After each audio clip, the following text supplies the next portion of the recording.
Welcome to the watch along, classic watch along. Today we'll be having Stan. Hello, Stan. How you doing, pal? Okay, pal. Let's get this show on the road. Now, good to be here. Looking forward to a watch along as always. Nice How you doing, Russ? I'm good, thanks, mate. Yeah, I'm great. We're supposed to have another guest tonight, but I guess you decided to get something else tonight. So we're missing Tony the Tiger. Tonight we'll be doing the classic watch along of Survivor Series '97. It's called the Montreal Screwjob. So this is an infamous match between Bret Hart and Shawn Michaels. Also, we're going to be seeing a younger Rock versus getting action, and also this is where gang wars started. And so you see many factions wrestle each other, and you see DX be a part of it as well, and Rock, Stone Cold, The Undertaker. I haven't watched it in a while, so forgive me. Stan and Russ, do you have any thoughts on the watch along coming up? Go on, Stan. Sorry. I think I've watched this towards the end of last year from my rewatch from '96, but I still can't remember it again. So I'm looking forward to watching it. Obviously, I remember the Montreal Screwjob, but I don't remember much of the card. So I'm looking forward to it. I think I've seen this pay-per-view more than any other, I would imagine. Yeah, it's funny because like you're seeing Owen Hart and the British Bulldog tag team against I forgot who it was now. But yeah, looking forward to watching it with you guys, and there's also the nostalgia factor as well. You're going to see a lot of stuff that can carry on the future of both Shawn Michaels and Bret Hart and their careers as they take off from here. So let's get started. 3, 2, 1, go. So you're seeing the build-up between Shawn Michaels and Bret Hart as they were old rivals.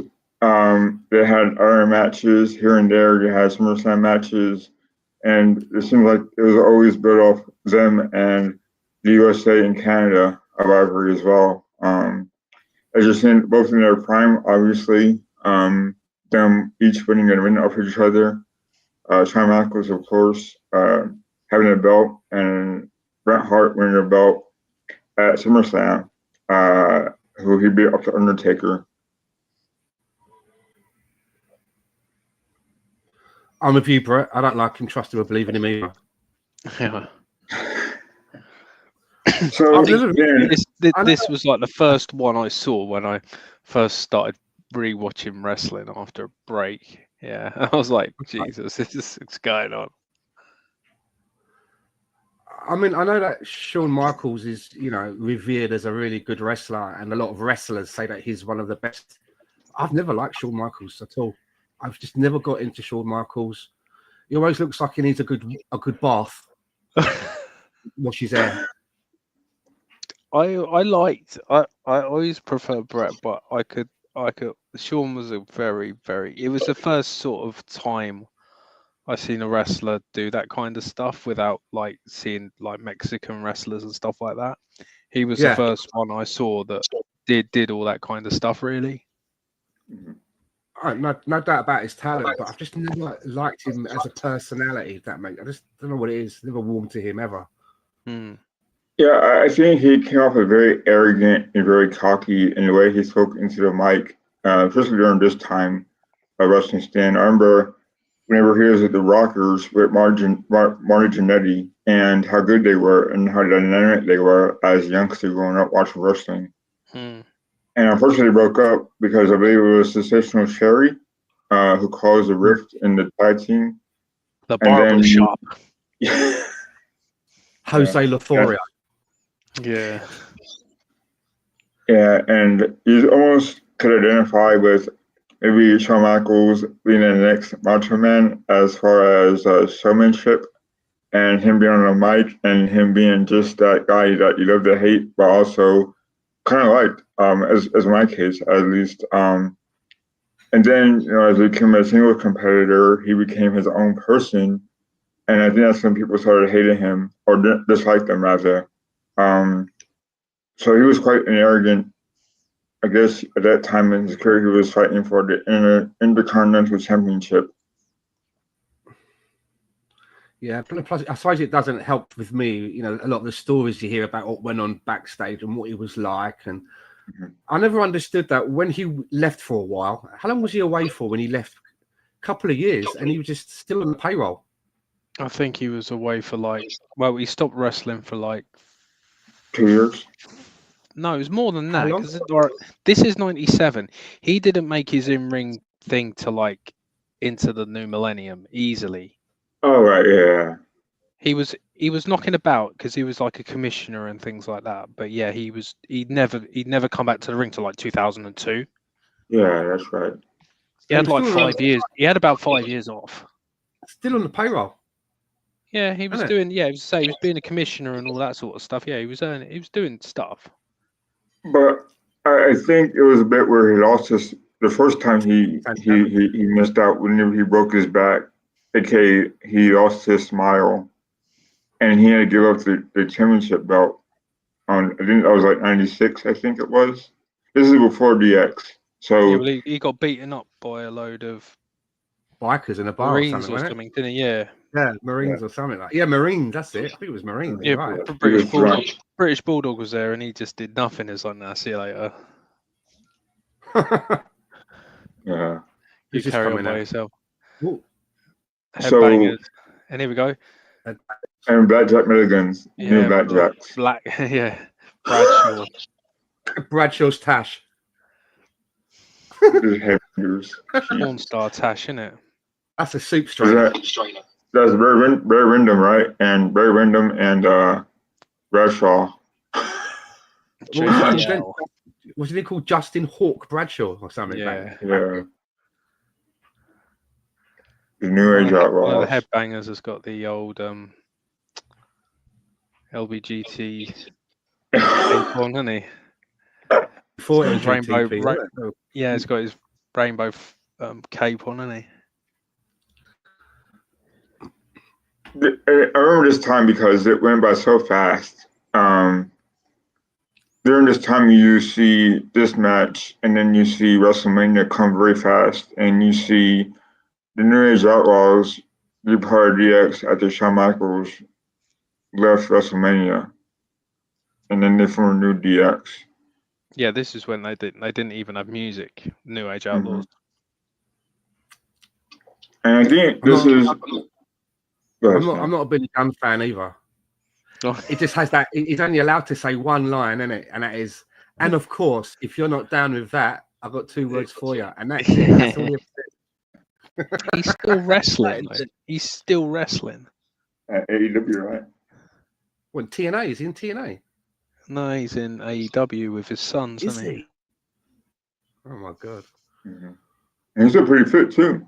Yeah, he's in his 60s, man. Good wrestler.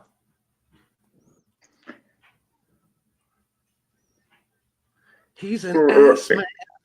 Remember he was with Billy and Chuck. Billy and Chuck, yeah, they got married. What a horrible theme tune to have, though, isn't it? You got to come out to that every night. He's an ass man. Hey man, it worked then. Well, he only had it for a little while, didn't he? And then the New Age Outlaws got back together. He probably thought, "Oh, I've had enough of this song. Put me back in a tag team." That's it. He was with Bart Gunn, wasn't he? Yeah. Then you see Finian and Phineas and Henry O. Godwin. Yeah.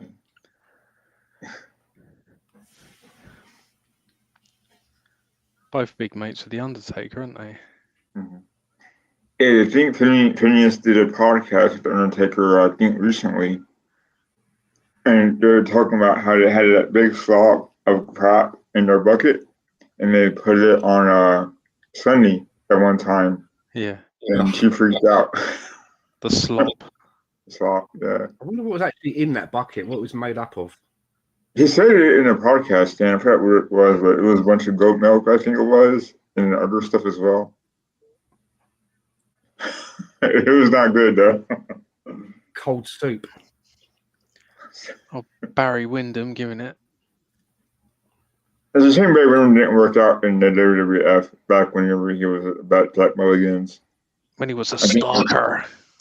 That's right. That's Okay, yeah, brilliant. They actually filmed the vignettes in his garden or something. Because he owned this massive ranch thing with a forest in it. And they basically just videoed the vignettes in his garden.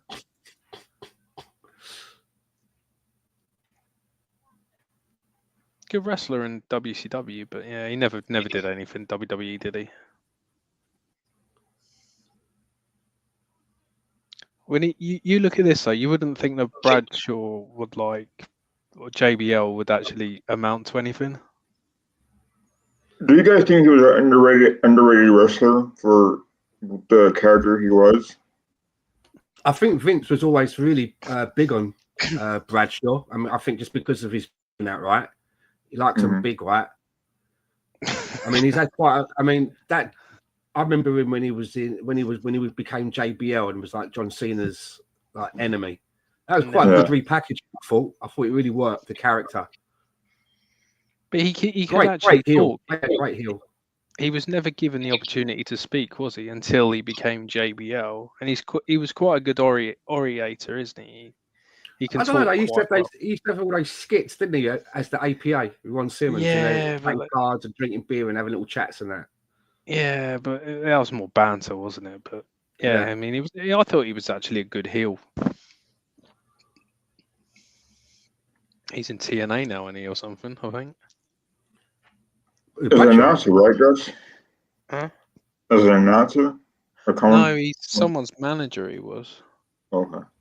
Because he cost Joe Hendry the chance to win the TNA title. What name does he go by in AEW? John Layfield? Yeah, just John Bradshaw, I guess. His real name's John Layfield, isn't it? Yeah.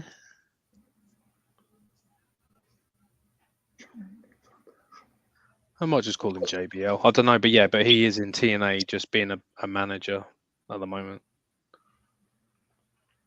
Because he's quite an intelligent guy, isn't he? Because he does all the used to go on all like the news channels, didn't he? With the financial shows, wasn't it? Yeah. Fox News, that's right. Doesn't he live in the Cayman Islands, something like that as well, in real life? It's really stunning. Which is like offshore, isn't it? That's all like offshore money and stuff. But I think he lives in the Cayman Islands, if I remember right. Yeah, Oh, wow. He's doing all Vince right for goes to himself. visit him.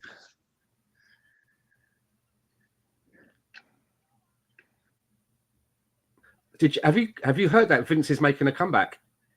Yeah, I heard he's making a new entertainment company. That's right.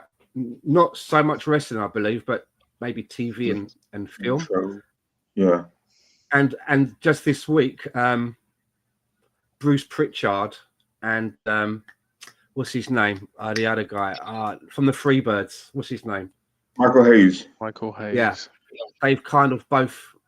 What Bruce has left for a period because he's got something family thing, personal, and something similar with him. But I reckon it's more that they're getting rid of people that were associated closely to Vince. Oh, wow. Because of the lawsuits is going to be coming up in February, I believe. They're going to be doing that. I'm surprised Triple H is still in. I mean, you can't get any closer to Vince than that. Yeah, that's crazy, Stan. You know, I think I don't know if you guys ever seen a documentary on Netflix, but it was quite well done in a way that Vince didn't really say anything that passed. I think it was 2 episodes. Or the last episode rather, or towards then the lawsuits came out. But he was adamant about, you know, Netflix depicting him as a bad guy and all that stuff. And, you know, it's quite interesting, the stuff that I knew most of what happened, but when it came out, it was not surprising. Thing is, though, Bruce Pritchard is like his wife's like had cancer at some point, didn't she? So that could be that could be anything. Yeah.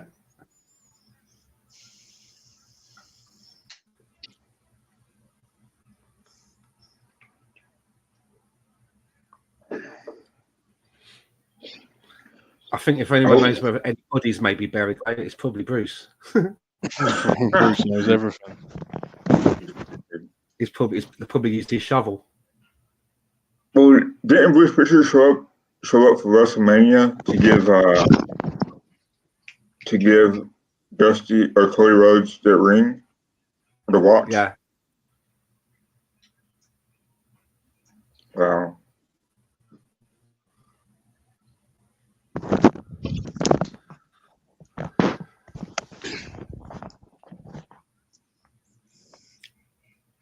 Russ, do you know the headbangers' names? Marsh and Thrasher. Yeah. So who was the girl that was her manager? Sherry, right? Sherry? Sherry the manager? Yeah. No, I don't think so. I don't think they ever had a manager. Didn't Moss? No, it was he got rebranded into Beaver Cleavage, yeah. Yeah, that's right. Yeah. Didn't she die from cancer? Oh, possibly. His manager, I think her name was Sherry. Wasn't it meant to be his mum or something, or his sister? Or Yeah. Stupid. And she died possibly from cancer, from what I remember from that. Yeah, I think she may have, but let's say the Headbangers never had a manager. Yeah. Who did Thrasher become? Because I think he got repackaged too, right? I don't think he did. I think he was just Thrasher. I don't think he ever got repackaged, and then they left, and then they came back for a bit, but they were never the greatest tag team, I don't think. Yeah, just like the Blonde Hollies, or was it the tag team that Sunny managed, the Heavenly Blondes? Is that the name? Sunny, she managed what they call Zip and Skip Body Donners, is it? Oh yeah, that's right, Body Donners, that's right. Yeah. And then she managed LOD for like 3 weeks or something. What a disaster that was, man. Jesus. LOD 2000. With what was that guy's name? Draws. Oh, bro. Yeah. He passed away not long ago, didn't he? Yeah, he did. That's right, he did. Yeah, because he had that spine damage, or he was paralyzed. From D'Lo Brown. That's right. Jesus. Was that in-house event or was that live? I think it was live. Jesus Christ. Okay, Headbanger Mosh has been eliminated.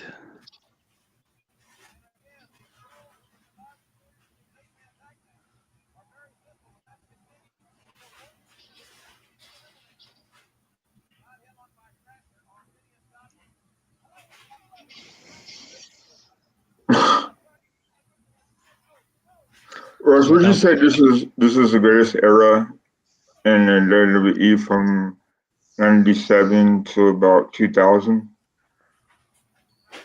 Well, the Attitude Era. Yeah, I'd say so. Everyone was. But if you think, though, if you look from even like mid-97 to mid-98, the differences between like the wrestlers and just the characters as such. All right, because Stone Cold, like right now, he's on the up, isn't he? He hasn't reached that pinnacle yet. Yeah, because at this point, The Rock and Stone Cold and even Owen Hart are always wrestling for the Intercontinental Championship at this point, I believe. And then you get like Ken Shamrock and people like that as well.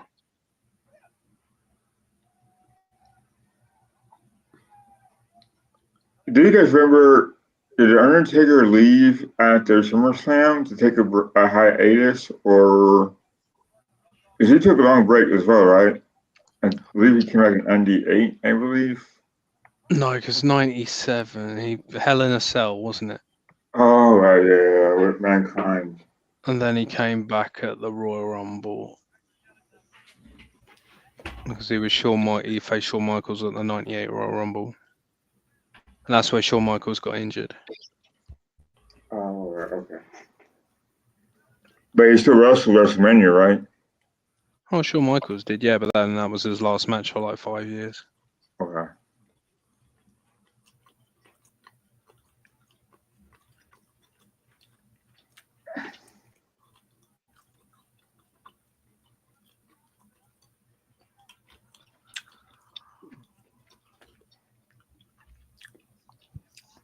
I do prefer these old 4-on-4 matches, though. I used to love Survivor Series. I used to think it was brilliant. Now it's Yeah, just...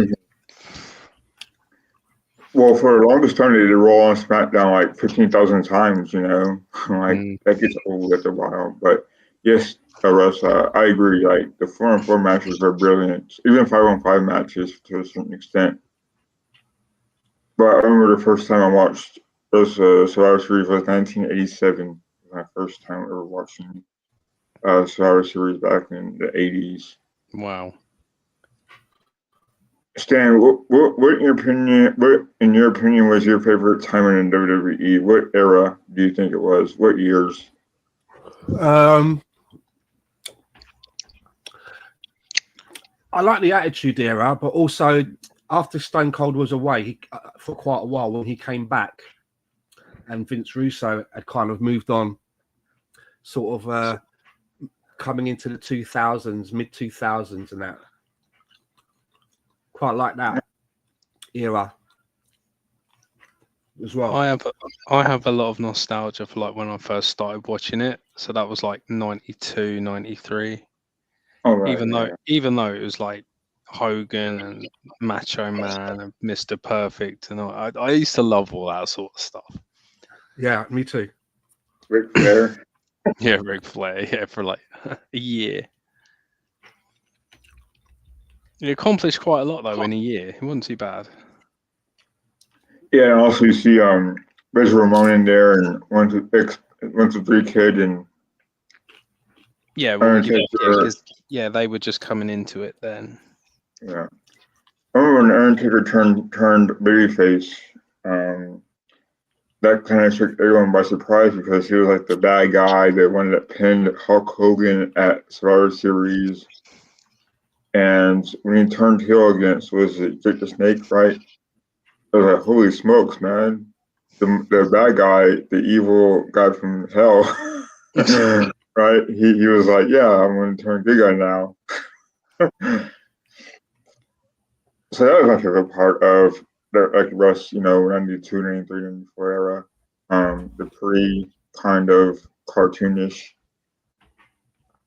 before the Attitude Era, Yeah. I don't know what the years were, but that period when John Cena was first coming up, and he had the different ring attire, like the yellow pants, yellow trunks, went into the Doctor of Thugonomics and all that. I wasn't really watching it then. I wasn't either, really. I had a huge gap. When I started watching it again, John Cena was already doing his John Cena bit, and JBL. So that's like me. I started watching it, say, when I was about 9, so about 1991. I watched it to like 1993, 94. Then I stopped, and then this is when I started watching it again. And then I stopped after about 2000, something like that. And then I never watched it again, really, until like 3-4 years ago. Oh, wow. So very recent. So I too stopped watching 2000 because we didn't have cable. Basically, we didn't have USA Network. I only watched SmackDown, and at that time, 2002, I believe John Cena was just coming out, and he got pushed a lot back in those days. But him and Brock Lesnar had a big rivalry, and Brock Lesnar was also coming out with Paul Heyman a lot. And I think this is when you saw Chris Jericho becoming what he was, or what he was going to be, which was a big star, a big push as well. And of course you see Undertaker and Kane and all of them, and Edge, of course, had a big push. Edge got a big push as well during that time also. New Age Outlaws have won, by the way. Yeah. It's weird seeing Road Dogg without dreadlocks. Yeah. He grew his hair out. Commercial break. Commercial break. Commercials. I don't do commercials.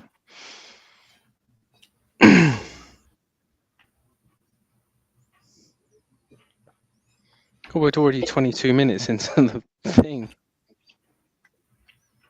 I paused it and it said Undertaker is not a homo. Yeah. You see that? Oh, the sign, yeah. Yeah.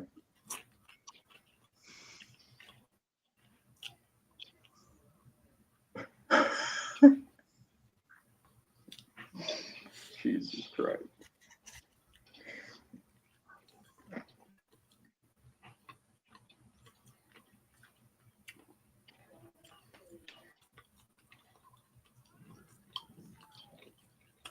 All right, we're getting ready. Hold on.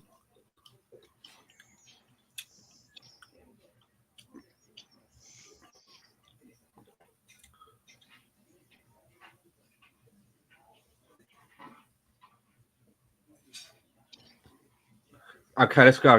Undertaker is a homo. He's not a homo. I remember these. Yeah, I remember watching this. I remember watching this. The Truth Commission. Were they from South Africa? Yeah, Yeah. well, The main guy was. They're like a general guy. Didn't they? There was a manager. well, originally, yeah, they had a general guy, yeah, and he wasn't even. He was just an actor. He wasn't even like a wrestler. He was just an actor. Bret Hart got him that job. Yeah, and then the Jackal came. Well, what's his name? He's in AEW at the moment, isn't he? That big guy, the Kurt. Yeah, that's the Kurgan. He's the guy who's been in films, isn't he? Yeah. Kurgan was in the Rejects, right? With Louis Vuitton and the other guys. Yeah, the oddities. Yeah. The oddities. Rejects. Jesus Christ. He Is did that actually guy hang around for quite a few years, didn't he? Kurgan. That guy, is he called the Jackal, isn't he? In the black leather jacket. Yeah, the Jackal. He's the one who's I can't remember his real He's a name, new but he's in AEW at the moment. Wasn't he also at ECW too? Yeah, he was. Yeah, Cyrus the Virus. Oh, these guys on the bikes. Remember these? What a Crush. Disciples of Apocalypse, isn't it? Yeah, that's right. Got Ron and Don Harris.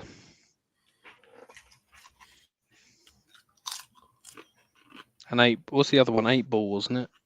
April. Yeah, he was the fake Undertaker, wasn't he? Oh shit. Crush. Crush also died. Didn't he also pass away too, right? Crush passed away years ago. That's so sad, man. I remember Undertaker shut him out in the retirement speech or Hall of Fame speech, and he got emotional talking about it. Yeah, because Crush and Brian Lee, they're quite friendly with the Undertaker. Mm-hmm.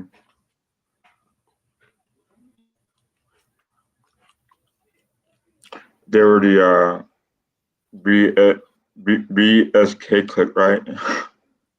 Yeah, they had their own with Yokozuna, was it as well? And I wonder who the other two blokes are then in the Truth Commission. Phineas. I reckon Oh, the other wrestlers, yeah, I can't remember. One of them was isn't the Oddities. He was in the Oddities as well, wasn't he?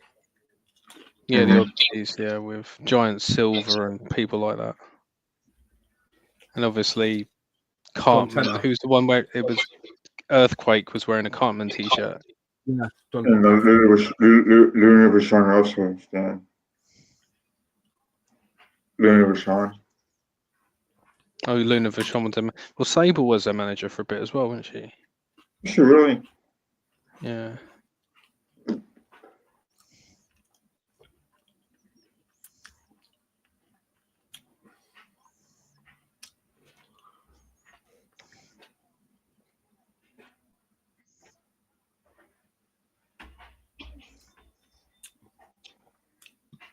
It happens a lot, though, innit? They find a big guy and they try to turn him into a wrestler. They just can't do it. Like, do you remember that guy, the bodybuilder, Baracus? Brackus, yeah. Looked the part, but just couldn't do it. One of these Truth Commission guys is Paul Buchanan. Yeah.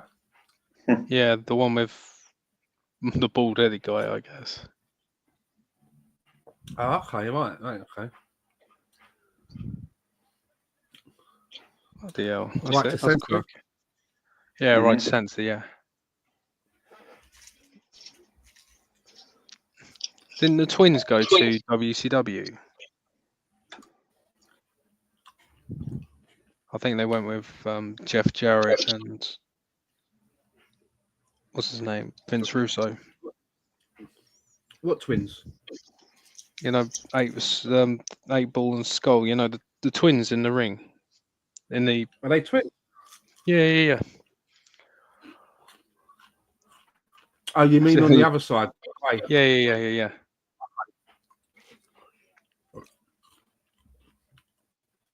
Yeah, because they didn't stay in WWF very long. I think they left sort of like when Jarrett went over.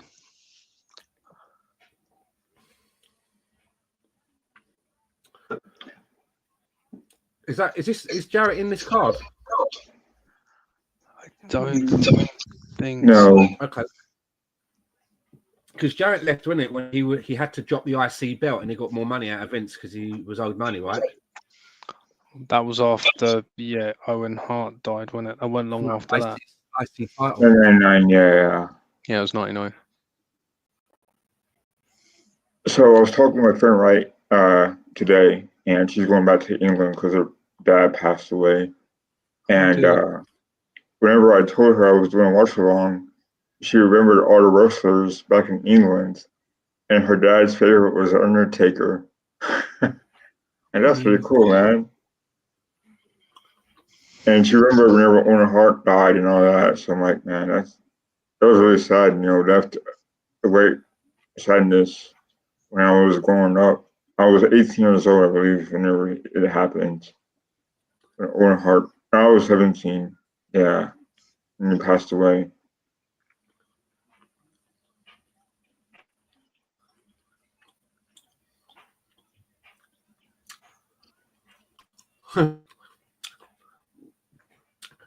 He said to him, he was calling you David Koresh before he came out here. I was like, oh, yeah. Waco. Yeah, Waco, yeah. That happened in Waco, of course. And I grew up because I didn't grow up that far from Waco. Oh, really?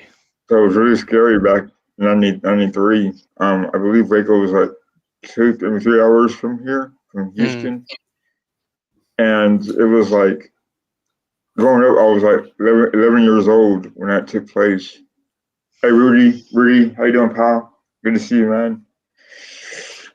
And it was so surreal because nobody had ever seen anything like that happen before in that compound back in Waco. It was really scary because people actually followed him, thinking that he was the second coming of Jesus Christ. It was bizarre, man. Yeah, I can imagine. That's quite scary. Because you know what he was gonna do next. The weirdest thing about that was they had the helicopter hovering over the building and huge speakers hooked up, and they were playing things like "Rocking a Christmas Tree," like on repeat, really full. That was like a tactic to get them to come out playing all these records, like repeat, really, really loud. I was like, that's fucking weird, man. Yeah, it was crazy, Stan. I mean, like I said, like they're wearing all white with blue jeans. I'm like, Jesus Christ, man. David Koresh, wow. And it was like nonstop news. It really was. And there was a documentary film out about it recently, like Netflix or something, which was quite good. I remember watching it within the last couple of years. The guy that played David Koresh really looked like him as well. Good casting. Hmm. Yeah, and it's like, wow, man, it's like that really happened. And looking back Colt. on it, yeah, it was like, wow. Turned out he was just shagging all the wives and that, wasn't he? Do you know what I mean? Of course he was. That's what it's Yeah, always about, isn't it? These cults. That's what it's always. The leader guy can shag everybody. You know what I mean? It's easy when it's True. about. It's true. Brilliant. And all the husbands that are there, they're like cocks. They're like, well, you know, oh, jeez. like, what? So, Reese, not bad. Thanks. I'm looking forward to tomorrow's big game. Oh, I'm not. So, what are your guys' thoughts on tomorrow's match? I'll Not take good. a draw now. Jeez. I'm not hopeful. I wasn't hopeful going into the Newcastle game. What were we I gonna? think we played Yeah, better against Inter, but yeah, I don't know. I thought going into that Newcastle game, I had a feeling that we were going to get done, and I kind of came about this Chelsea game. They seem to be finding their rhythm, and this new manager seems to actually know who his team is now, whereas before they were just always picking different. So they seem to have found some balance. So I'm worried because we look a little bit unbalanced, if anything, and we're having to play a lot of players that another team. In any other team, a big team right now, Gabriel Jesus, Zinchenko, Trossard, maybe even Martinelli, they probably wouldn't be anywhere near starting. But because we're so small of a team, players that are out of form, we have to start them in the next game because there is no one else. Mm. And we've got Odegaard coming back, and we don't know how up to speed he's going to be. And Declan Rice is out because he broke a toe. Oh, he's out now. Well, he's broke a toe. I mean, I don't know what happens. I mean, if he can play again or what. I mean, you can have injections and that. Your toes gets broke and your bone has to set. So if you're running around kicking a football, you're gonna have a toe that looks like a fucking Schmeagol. Because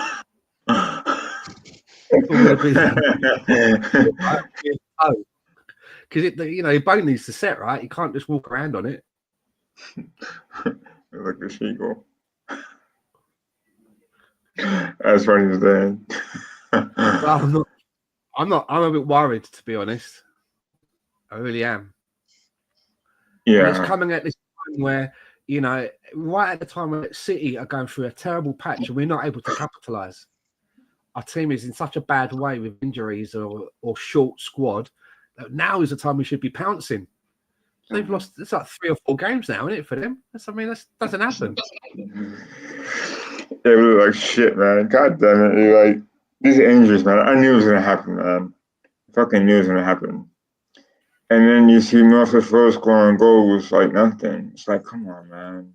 Fuck, man. Russ, what are your thoughts, Russ? For what, Chelsea? Yeah. As I said, I'll take a draw now. If Cole Palmer's playing, I think it's a real massive thing because at home he's lethal. He doesn't tend to score many goals in away matches. But with the dynamic of the team at the moment, I just can't see us scoring. We haven't scored a goal from open play in ages. Jackson for them is looking quite sharp. Nicholas Jackson is looking quite sharp. Mm. There you go. The Triv So it's Commission. like True Commission have won. They powerhouse their way into the net. They won. Seems like this team, had they stood together, they would have been pretty, not dominant, but really had a presence. But unfortunately, it didn't work out for them. I think all he does is a sidewalk slam. That's all he does. There's no mouthpiece other than the Jackal. There's none of the actual people in the faction seem to have any charisma, right?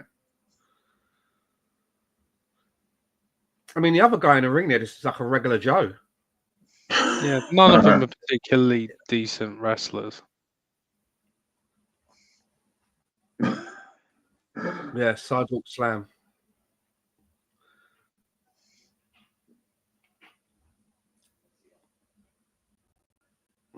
Big fucker though. Yeah, he's been in films, hasn't he? Yeah, I believe so. I can't remember seeing him in any, but I know he's had an acting career. You seen him in anything? I'm sure he was in 300. I'm pretty sure he was. Oh, okay. So, do you guys watch UFC at all? Not really. Uh, I haven't watched in years myself. That's when I watched. That's when I paid attention when they had Adele and GSP, Joe St. Pierre. Who else? I watched Khabib Nurmagomedov versus state that luchador mask. Fucking hell, do me a favour. What's going on there?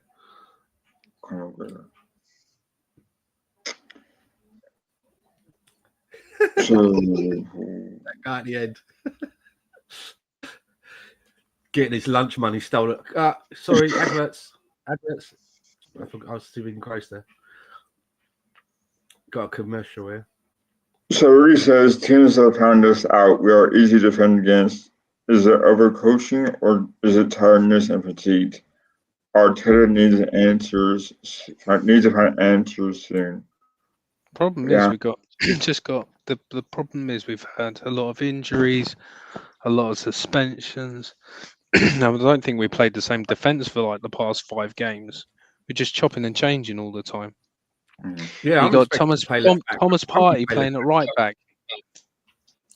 Yep. And Ben White's on the bench. Yeah, if you're on the bench, you're fit enough to start. Well, that makes sense. Maybe because there's no one else. They have to put injured people on the bench. Otherwise, it'd be kids. Problem is Timber can play it right back. We were outside looking at a building. We're looking at the building. The Centre Molson. Like a night.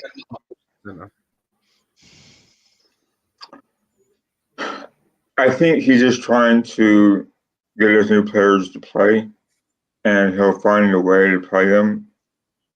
But to have all this, that guy. Who? Kevin Kelly. Kevin Kelly. I can't stand him. He's like a piglet.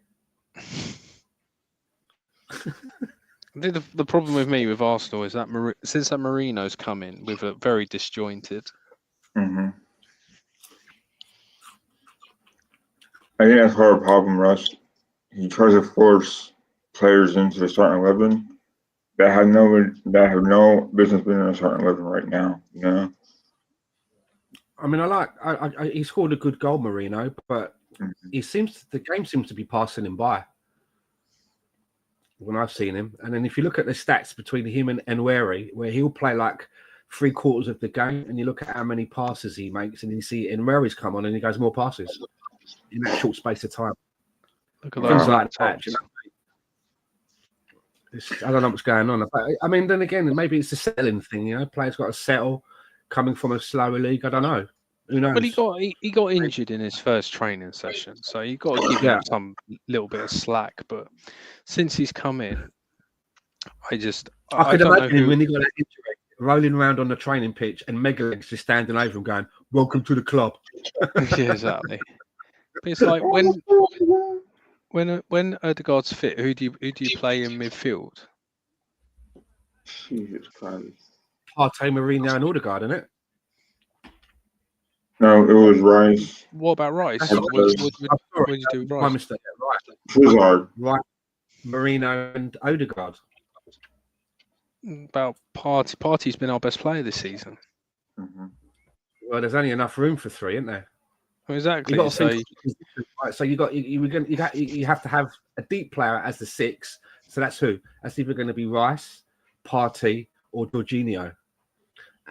Maybe Mourinho, if all of those 3 I mentioned were not available. But then you're going to have the creative player as the right 8, Odegaard, and in that left 8 be Mikel Mourinho, who's box to box, right, doing what Xhaka did, helping out with the tackling, being available in the box as well to do something, but box to box.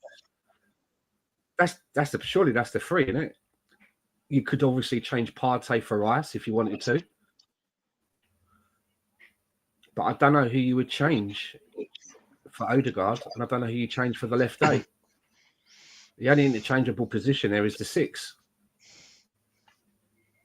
I don't know. You got to play Party because Party's the best player this But there's only one space, isn't it? We're going to play him. You can't play him as the left 8. You can play Rice as a left What, 8. you thinking play 6 and Paul, and you want to play Rice as the left 8? Mm. Mm. You can't drop Rice because Rice has done more than Marino has. Vader. Big fan Vader. This is the first time I saw Sable, I think. The way Clem Blacksman's dressed, it looks like he's off the video game. Street Fighter. It's like Street Fighter. So today you have Mark Merrill, Steve Blackman, Brand Vader, and Goldust, which is unique makeup. Versus the France, the other French Canadian. Phil Lafon, yeah. British Apparently Vader didn't put his mask or ring attire into the laundry that often. No, I understand. Imagine that. Fuck that. So Rudy says, I think we'll be up at it tomorrow based on the game at Spurs away. It'll be tight. Yeah, I agree. And Rudy says, Partey, Trezor, Marino. That's what Mikel will go with. Well, all right. In that, yeah, because Rice has got a broken toe apparently, so we don't really have many options. That's unfortunate. Yeah, so Partey, I don't know if Odegaard's going to be starting, and he only came on right at the end of the Inter game. I don't know if that means he can start this game. I don't know. I think he would prefer to start Odegaard. I just take one of them ones where he breaks down. You know what I mean? I hate that. Yeah. Play's been out for ages. They come back and they break down after 10 minutes. You're like, fuck. Here we go. Team Canada's coming out to Kurt Angle's theme tune. Yeah, Kurt Angle's for him. That's right. Yeah.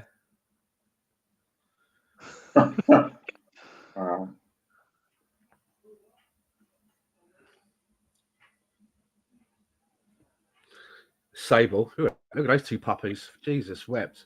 2 medicine balls. Legs. That's what it is. 2 basketballs and a pair of legs. Goodness. Not bad looking. I quite like that outfit on Blackman. It suits him. He didn't wear that for a while, did he? He always just had the pants on. Yeah, he didn't wear a shirt in the end, did he? Apparently, like behind the scenes, he's like tough as fuckers. Like people wouldn't fuck about with him. Yeah, apparently he's like a real deal. He trained with Bret Hart in the dungeon, I think. Isn't this like one of the few times you see Vader as like a baby face? Right, it's baby, isn't he? Mm-hmm. I always thought of him as a heel. Steve Blackman not trying to look at Sable. Pulling his beard all the time. So Ruby says we can't be stupid enough to let Odegaard join up with Norway again shortly. Oh, we need 2 geezers in the blue. I don't recognise them. Doug Furness and Phil Lafon. Oh, is it? Oh, I know them. Furness and Lafont. Yeah.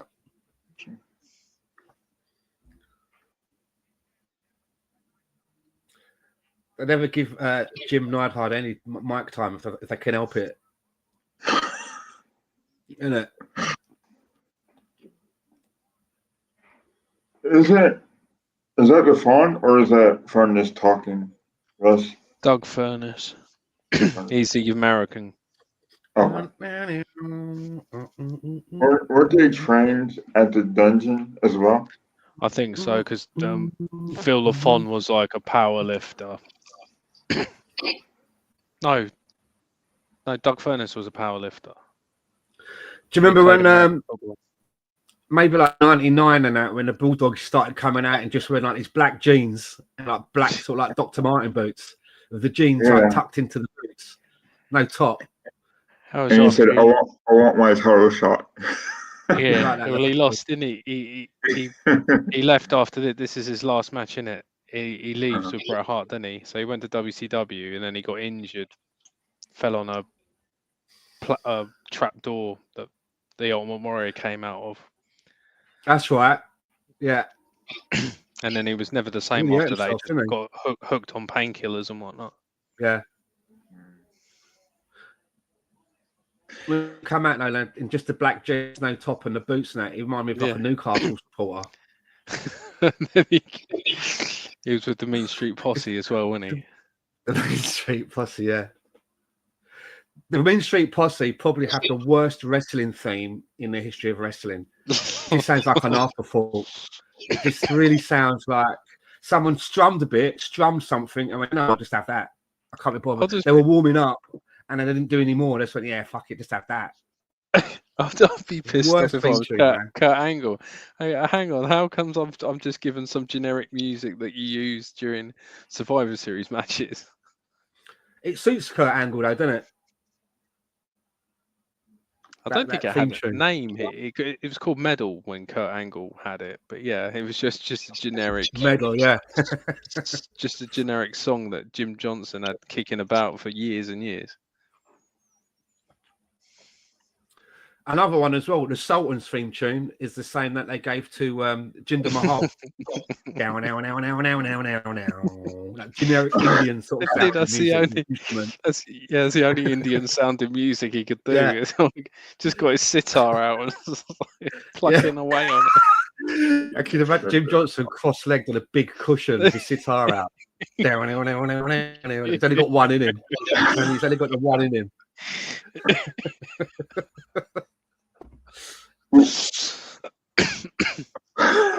Brilliant. That's funny. We can use it for every Indian wrestler we ever have. It's fine. Just did they even give the same music to Davari as well? Probably. Might be wrong.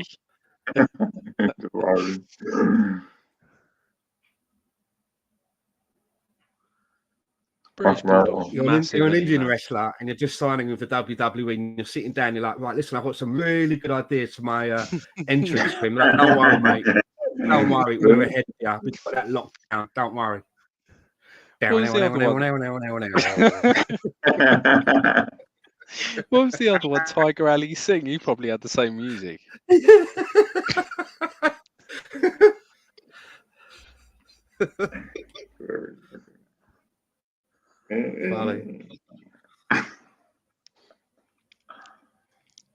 No, Erdegaard's not going to Norway with the Norwegian team. Right, I'll be right back.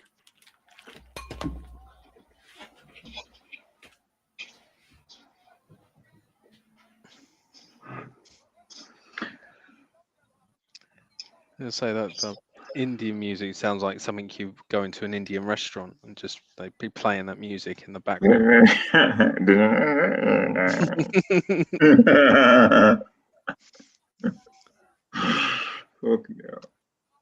Wasn't Tavari? Wasn't he Iranian? Oh, look at that. Who was the Sultan? Russ, was that Rikishi? That was Rikishi, yeah. All right. We have to say when Stan comes back. Here, the Sultan had the same music. Even though it was Rikishi.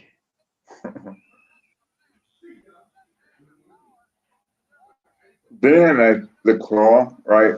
The face to the face, the hand to the face. I think so. It was what's his name was the manager, wasn't he? The Iron Sheik.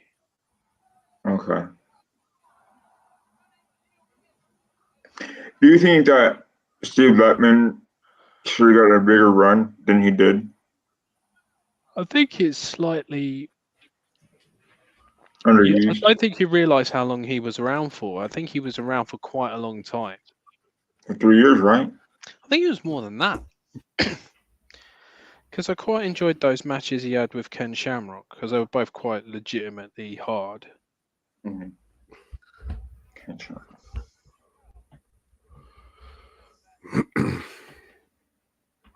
Steve Blackman. 61 years old he is now. Oh wow. Yeah, Mark Mero's kind of got a boxer gimmick now, hasn't he? Yeah. When he was He a was Golden Gloves, though, club. wasn't he? Yeah. Yeah. I think he's from Philadelphia, Stan. Like Rocky. But yeah, Steve Blackman was with the WWE for 5 years. That's wow. not a bad stint, really. It's a good No, run. not at all.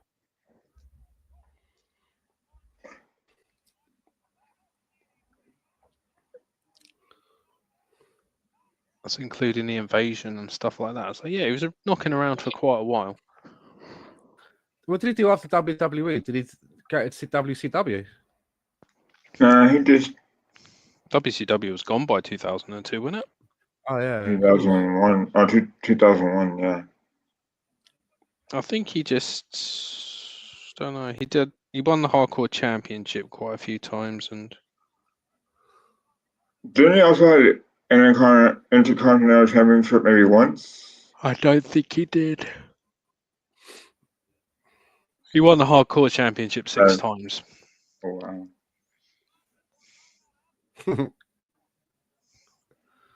I love it when King does that. Look at this.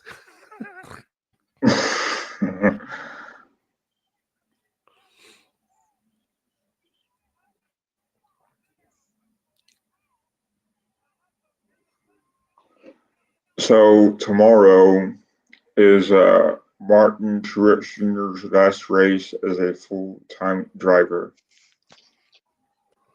What do you mean as a full-time driver? Can you just sort of participate as and when you like or something? Yeah, so he's already had offers to drive for Denny Hamlin and Michael Jordan's team.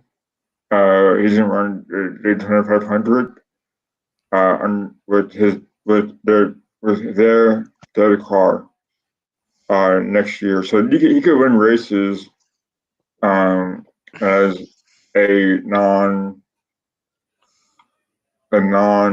an open car, as they call it, open car, which He can could drive still, for anybody essentially. right, but he doesn't qualify for points. That makes sense. Oh, okay. So yeah, he's just doing it just To basically for fun of it.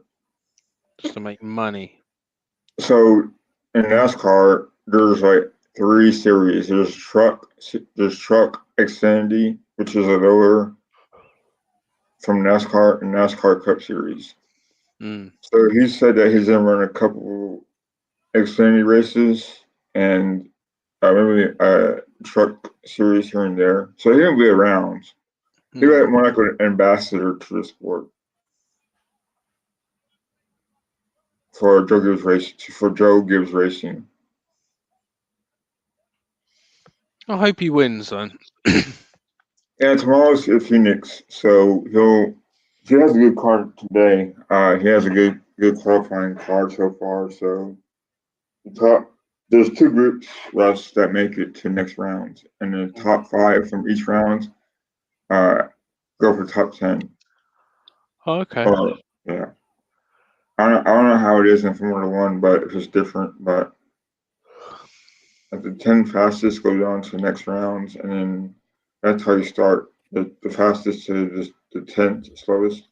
Mm-hmm. So Ray asked me, Alonzo, do you watch IndyCar series? I watched it once. Here in the States, they have this big Memorial Day weekend where they have Formula One in the morning. They have IndyCar in the afternoon, and then towards the evening time they have the Charlotte 600. Chris Martin Truex has won twice in his career. But I saw Carl Larson try to do both at the same day. But in Charlotte, they had a rain delay, which called the race eventually. But I know some of the names. I know there's a Mexican guy who's really good. I haven't really kept up with it really, so. But maybe I'll have more time next season to watch it. but I wouldn't mind. I would not be. I'll be open to watching it. Seems like good fun. Hmm. Do you guys watch the IndyCar series? Not really. Do you, Stan? No. Okay. I'm not really a massive racing fan. I've never really been enamored Can you hear in, not this? even like Can you- Formula One. This.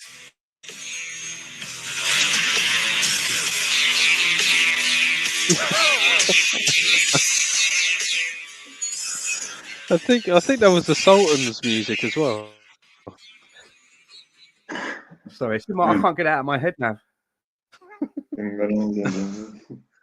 It's like when you go to an Indian restaurant, isn't it, Stan? Like just listen to it in the background. Oh, crazy. Yeah, as I say, I've never been a massive fan of like motor racing at all. Okay. I like Formula One. Who's your favorite, Stan? Lewis Hamilton. All right. I have some friends in Pennsylvania that do this. That have a racing team. It's a Super Fours. They're like these cars with like these like wings on the roof, and it's like an oval dirt track. It's an American thing, and you Oh, right, yeah. you like what do you call it? You drift around it. You're like drifting for some of it. Yeah. It's You know dirt what I'm track. talking about? Yeah, it's a they're not dirt track cars. I racing. can't remember what they call it. They're like these cars with like a big wing on the roof. It's They look really unique. I think it's dirt track racing, Stan. That's what it is, dirt track racing. Yeah, I know some people in Pennsylvania that he has a team. His two sons are the drivers. Oh wow! I do pretty well at it, apparently. In that particular sport, Johnny Smith, one of the sons, is Johnny and Mikey. Johnny's pretty big in the sport. He wins a lot and stuff. But I don't know. It's nothing to me. I don't know what it is. So when NASCAR drivers are younger, Stan, they race a lot of dirt track racing to get their start. Is that where the drivers come from? Some of them, yeah, some of them do that, yeah. Like Kyle Busch's son, yeah, Kyle Busch. I think Carl Larson did it as well. I think William Byron. I think Bubba Wallace did as well, Stan. So there's numerous NASCAR drivers that have first started out at dirt track racing. Okay. Yeah. I think it's like your teens, or upper teenage years, you do that first. Or that's the gateway to NASCAR. Didn't have NARCA racing, which is like maybe early 20s, and then you go to Xfinity. Then from there, you go for NASCAR.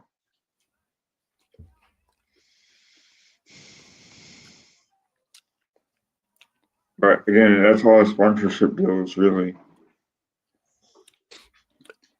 You know, like people have like sporting heroes or an athlete or a person in sport that they kind of admire. Mine is Lewis Hamilton.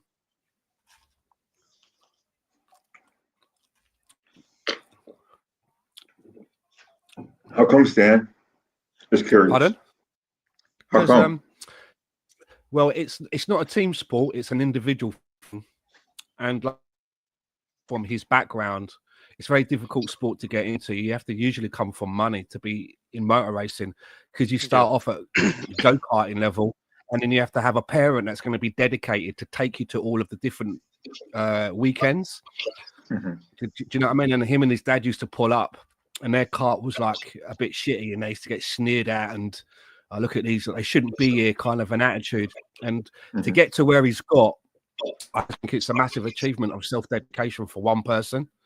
It's not like, as I say, it's not like a team. All right, there's a team around you, but once you go out into the race, it's just basically you, right?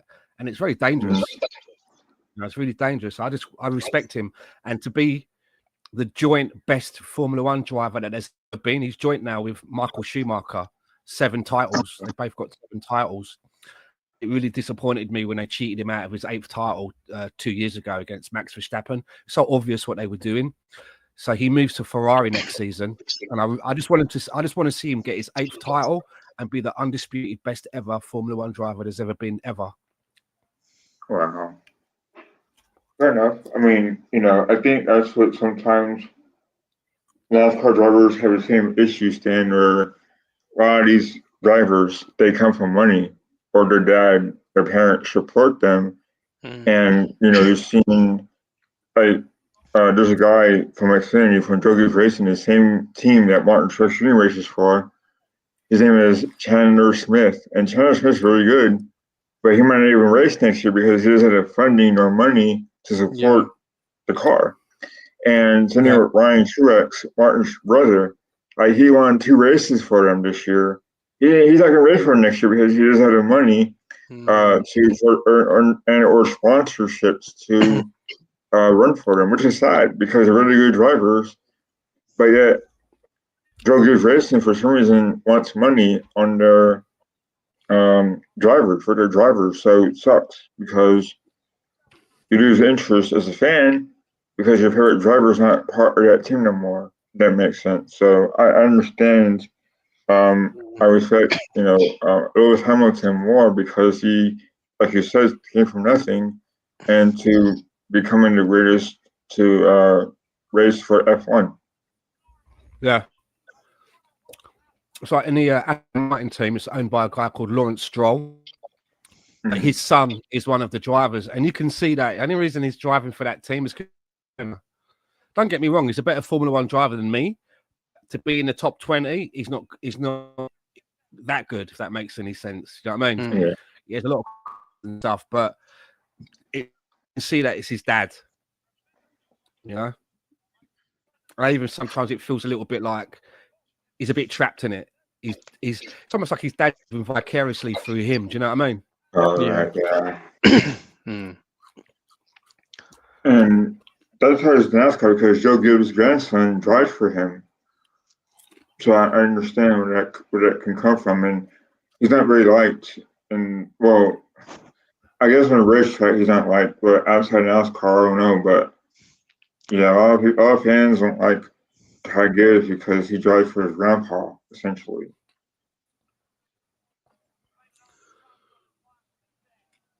So that's a struggle for a fan. Alive again. So now I've seen Raider basically putting Goldust forcefully into the match. So it's them 2 left over from the big guy team, I guess. And I guess he walked out. Yeah. Goldust like, what the shit? Furnace. That's Doug Furnace, yeah. Basically, Vader's like eliminated pretty much all the other people. They all probably just jumped out of the ring to get away from the smell of his ring attire. Oh no! I'm surprised Vader never became WWF champion. Shawn Michaels, weren't it? Fucking up for him. Yeah.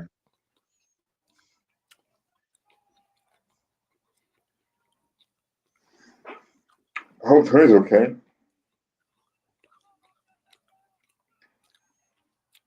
He's finally woken up.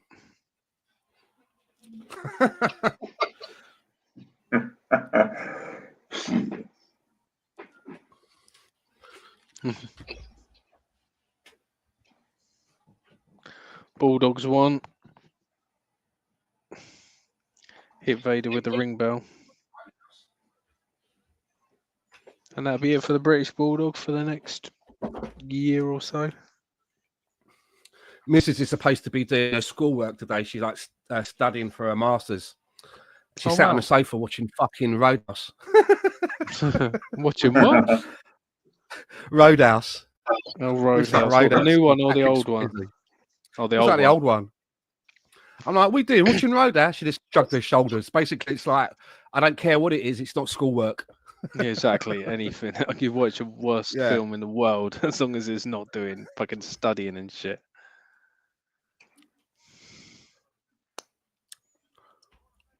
I saw my drink out. I quite like those indoor airship things that they have. Pretty cool.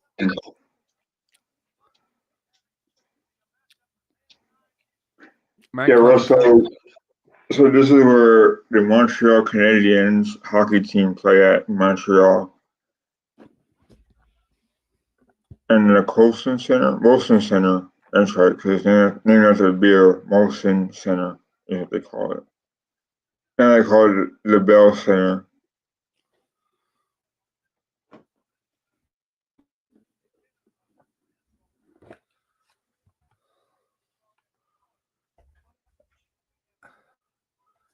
There you go, competition. Hello.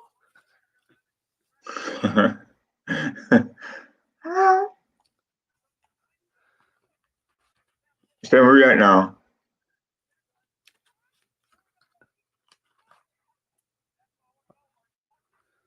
Is this the Undertaker silhouette you're on? No, they're talking to Jacqueline on the phone. Oh, shit. Super supple. Okay, because I'm up where like Paul Bearer and Kane come out. No, this is the King and JR. They're talking to the bird on the phone.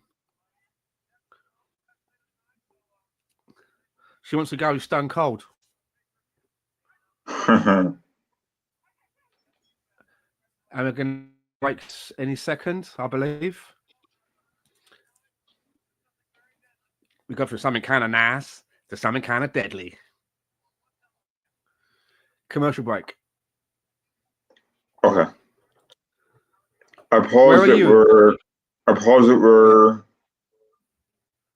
Jerry the King Lawler is put on his bib or his napkin. Where who? What's that? Where he's put on his napkin inside his shirt or his jacket. Okay. Is that where you're at? No, I'm on a commercial break. Okay. So I paused it where you seen the Undertaker come out, but I guess they haven't did that yet. Okay, Undertaker coming out. All right. Right. So let me know when you're back on. I'm on. Okay. 1:07 33 seconds.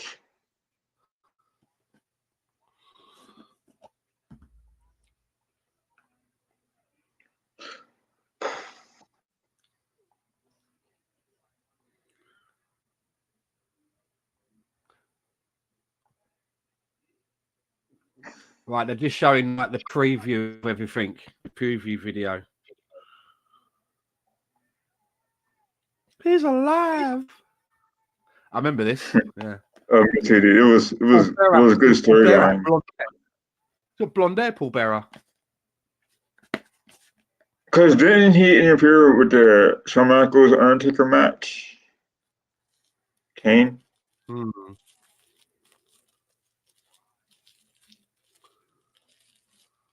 Stan, do you remember Shotgun Saturday? Yeah, I do. Yeah. Very well. It was not bad considering the times.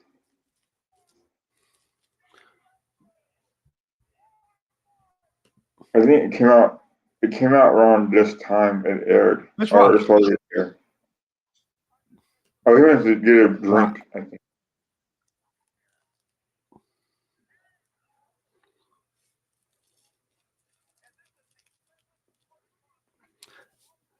Still watching the background. Kane.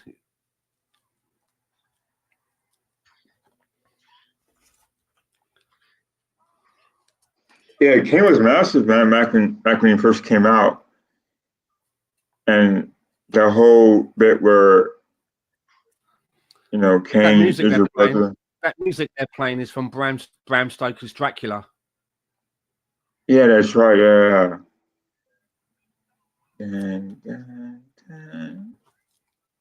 That was a good movie, man. Yeah, I've got the album. What I'll do is when it gets to that part, I'll stop it in case Russ is not back, all right? Okay. Just watching Kane choke slam Cactus Jack. Yeah. And now Dude Love it looks like. Dude Love. And too close Tombstone. to And they're showing him tombstoning people.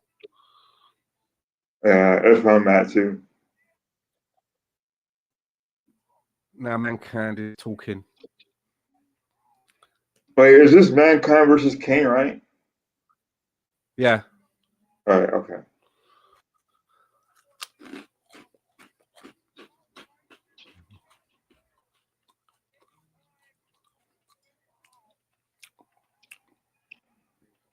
So is it right at the beginning of Undertaker's entrance? Alonso. No, I'm not there yet. I'm where Kane stands Will you up. pause that? Okay. Where? Where Kane and Pogba leave and the preview Leave to the match. where? I'm at They start at the end? 110. On 110. 110. I'm on 110.45. Oh, me too. Okay. 110.49. Shall I stop? No, I'm at where you're at. You're fine. Mankind's That's talking right Mankind now. talking. Yeah. Right, stop now. Shall we stop? Wait for Russ. Okay. Because Russ isn't here. So yeah, I'm on 111 exactly. That's funny enough. 111 exactly. Yeah, I'm on 111.02.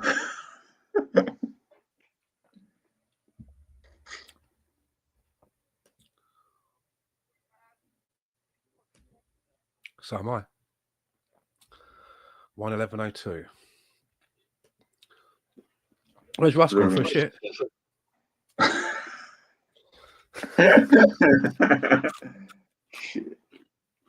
Hey Stan, so are you on sabbatical from Ray's podcast? Yeah, for a bit. And let me just speak to Riddy. He's asking about Formula One. In Formula One, do you usually support constructors or individual drivers? Well, Lewis Hamilton is my favourite driver. So wherever he goes, I'm going to follow him. But I quite like the McLaren team as a team, right? A bit of British heritage in there. Red Bull have been very dominating as well. I think every little kid wants to drive for Ferrari, right? I think every racing driver probably wants to drive for Ferrari at some point. They're like Real Madrid, aren't they? Even if they don't win for periods of time, they've got that prestige. But I think I follow drivers more than teams. Russ, where are you? What number are you on? What you paused at? I'm not. Where are you at? 111.02. Oh, We're I'll waiting wait for a you. bit. I am. Mankind's already in the ring, so yeah, carry on. Right, now where's... Hang on. Right. Kind of right. 1, 2, 3, go. What number are you on, Russ? 113.20. All right, I'll let you know when I'm there. 2 minutes. Yeah, because I forgot you lot had adverts. I paused it too, Russ. You've paused. I've paused. I'm ahead of you. Yeah, I'm playing. Me too.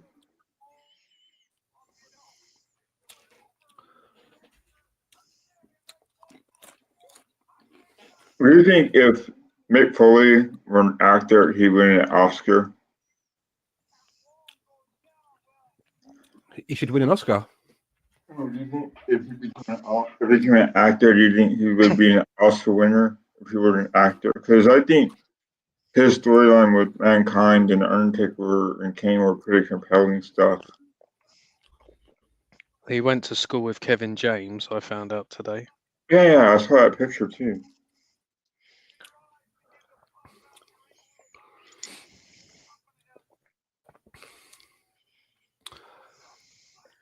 That thing he wears on his finger, I had one of them once when I was a kid because I hurt my finger. I had to wear this like finger thing like that.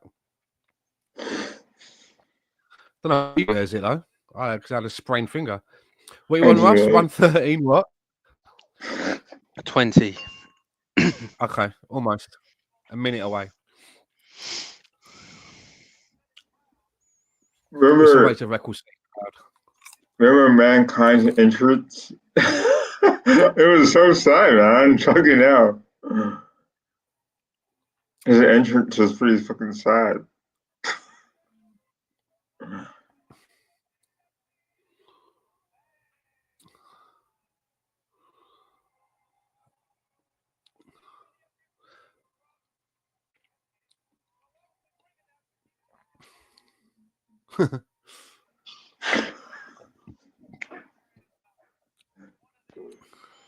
$15, $16, $17, $18. Now go. Mankind sat in a ring. Yeah. Fucking pulls his hair out and everything, didn't he? I can't remember if Kane had music or not at this time. Don't think he did. Remember Mankind was Squill? Who? Mankind, he was Squill. Yeah. Oh, he did. Yeah. This is best Kane, easily. Originally, There is- the Undertaker was going to be called Kane the Undertaker. Mhm. Yeah.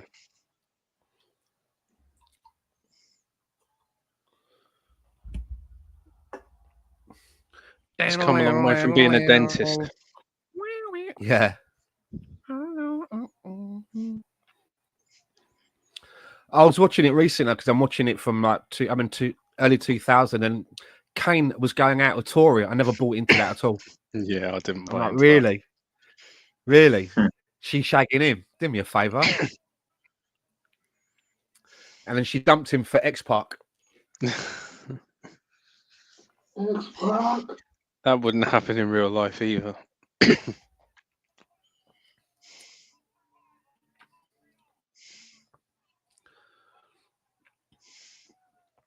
I quite like the theme music that Mankind has at the end of his matches. It's like really different, isn't it? Like sad piano.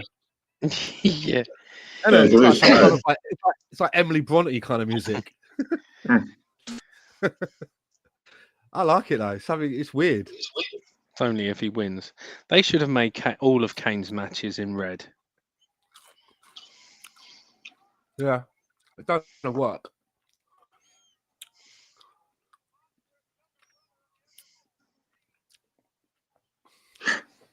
Russ, what match did Kane interfere in with the Undertaker? Was it Shawn Michaels, right? Shawn Michaels match?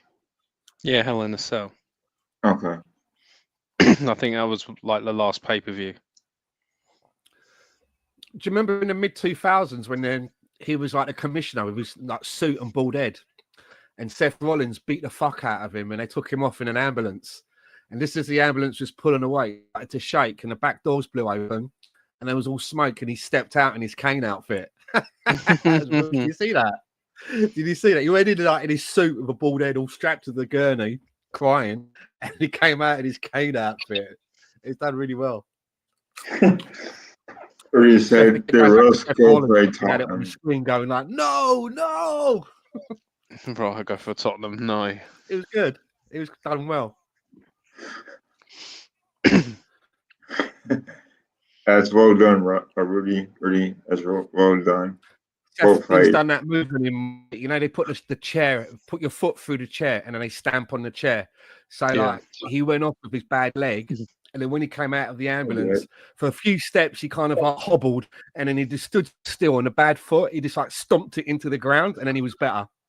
He could walk normally. Jack says Survivor Series 88, 99 was peak fire. Yeah, when they were proper, the teams had proper names, didn't they?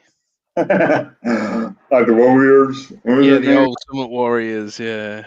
The Maniacs. Yeah. The Hulkamaniacs. Yeah.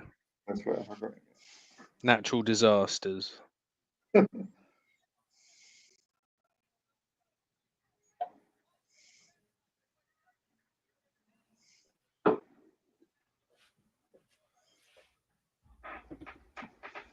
How's it going, BX?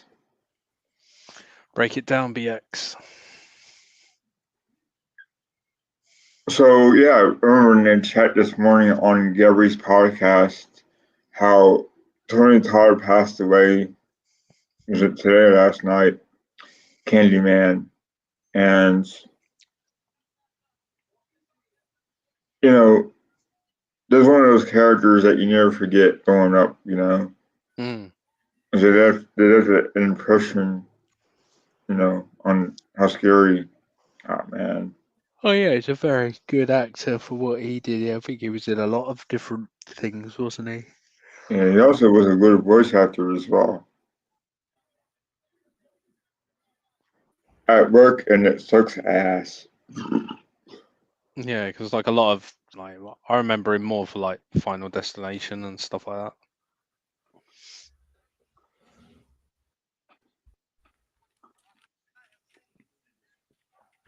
I never seen those movies before. No, you should watch them, mate. They're good. Honestly, the first few are okay. The first 2 or 3 are good. What movie? I was away. Final Destination. I remember I've seen the first one. That's pretty good. I remember seeing the first one. There was something about a plane crash near the beginning, wasn't there? Yeah, They should have been on the plane or something. yeah. And they got and then- delayed. Yeah. yeah, because we are just talking about Tony Todd passed away yesterday. Oh, did they? That's Yeah, the I- Candyman, isn't it? Yeah, I didn't know anything about this.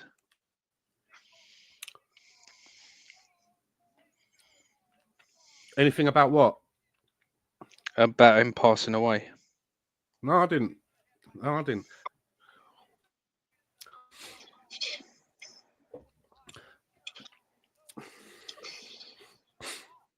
He made 2 of them, right? Did he make 2 of them, 2 Candymans? And wasn't he in a remake? I Or don't think he was in a remake. Candyman. I watched New Jack City last night because my missus had never seen it. I hadn't watched it in years. It's quite good. Isn't it with Tupac, Wesley right? Snipes. Or Wesley Snipes, yeah. okay. And I see. Security. Take care, pal. Let's go, Arsenal. See you later, Riddy. Take care, See you later, Eddie. mate. Yeah, I don't. Yeah, I haven't seen New Jack City in a long time. Me neither. Shit, pal. Is Stan had the missus ever seen Boys in the Hood? No, she hasn't seen that either, I don't think. Ooh, it It's was a on good the movie list. for- Yeah. Ricky! Huh. That was a good movie. Oh,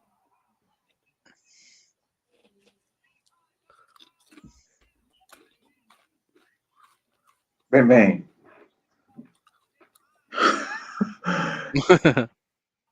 Got shot. sore finger. Yeah, we know where that finger's been, mate. Mankind does a minimal claw on Paul Bearer. Paul Bearer's yeah. funny. Man. Oh yes.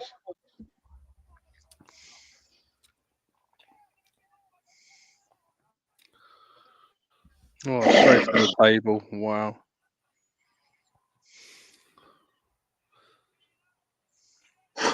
What?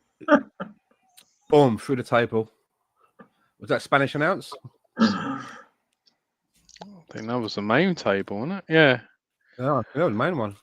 JR's. No, no, it was Spanish. You're right. It was Spanish. Oh, was it? With Tito Santana. Tito Santana's lying down. Oh god. Selling. Always a professional. I used to like Tito El Matador. With DDT. And Strike Force. Arriba.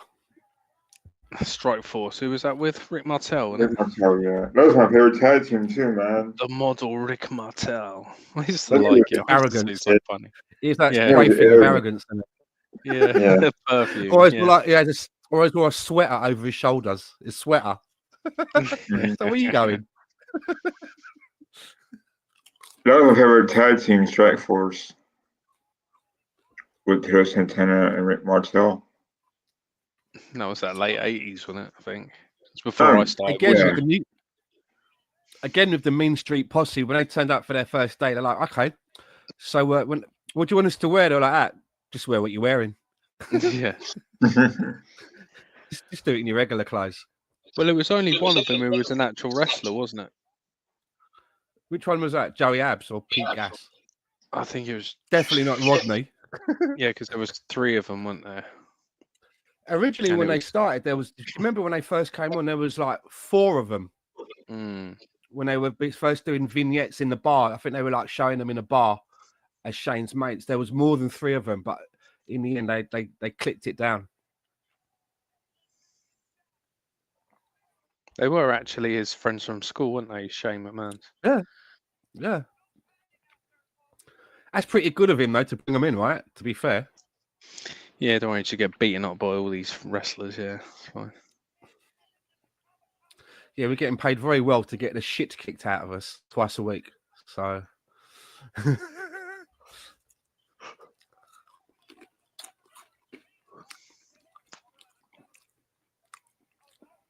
Oh. I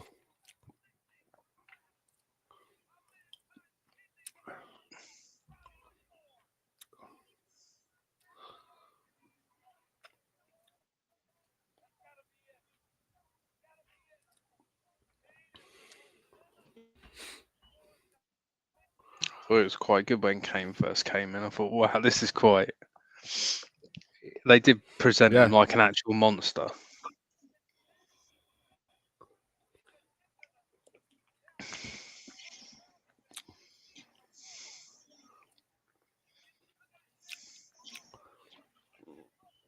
But all that stuff about Paul Bearer, like he was like intimating it was like getting on the nest with Undertaker's mum, wasn't he?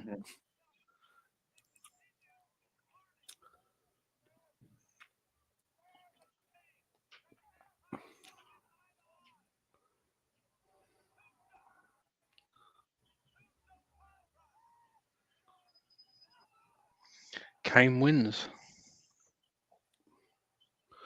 Just going for the pin here. There you go. Ebner, tap 3.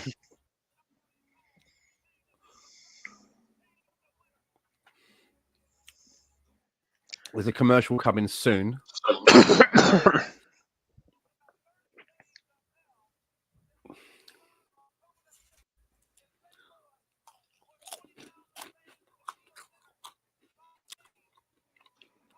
Are you eating popcorn? Popcorn. Huh? Are you eating popcorn? Not a fan of popcorn, really. No, Stan. No, I'm eating potato chips. Oh, nice. Crisps, Stan. Yes, crisps.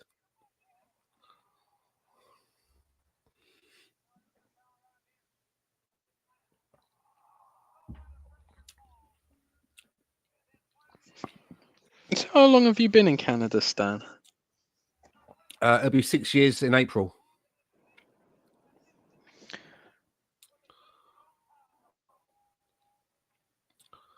Will you become a citizen?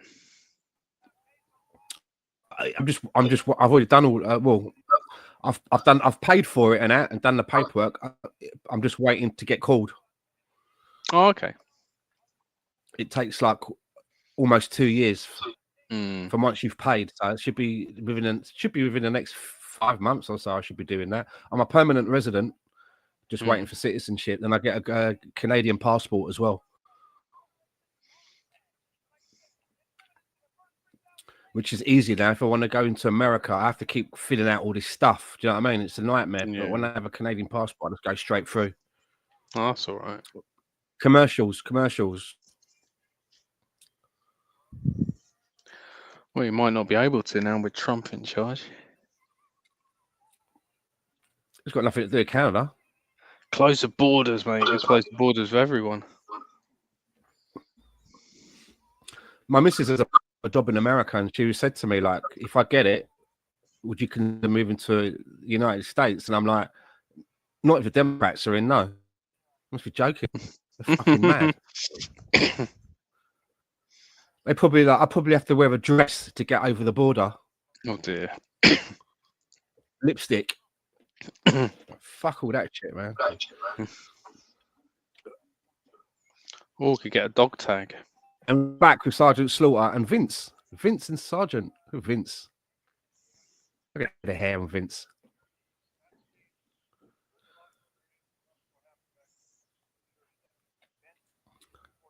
What's Sergeant Slaughter actually going to do, really?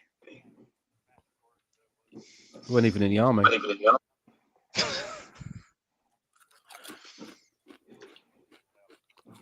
Where are you guys at now? He should always dress like G.I. Joe. Yeah. Where are you guys at? I've got Sergeant Slaughter talking with Vince 127.54. Yeah. Vince and we're just finishing with Vince now. Vince is smiling. We are the nation of domination. Nation of domination. This is a pretty good faction for what it was back in the day. You had nation of domination. The Godfather, Bill Brown, Farouk, and The Rock. Nation of domination. Alonso, did you know Ron Simmons was an All-American at Florida State? Yeah, but tell Gary that.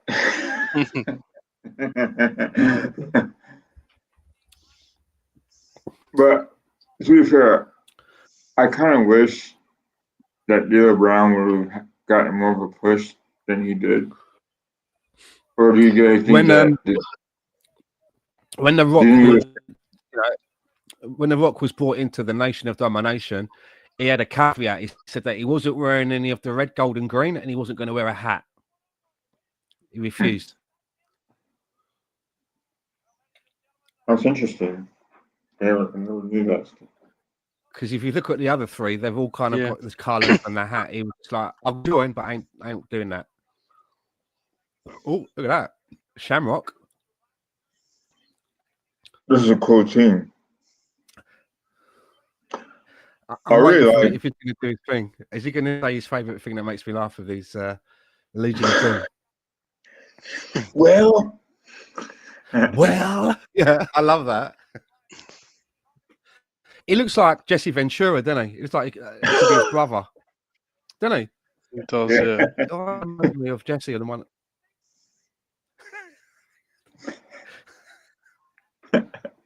They got Ahmed Johnson. Yeah, what a rush. It was a good format tag team match, I think. Wasn't Ahmed Johnson wanting revenge because they jumped him? Well, no, Farouk kicked him in the kidneys, didn't he? And he had all that problems with his kidneys. That's why he never made it. And he John Laurinaitis' brother. Yeah. Both of them are dead now, aren't they?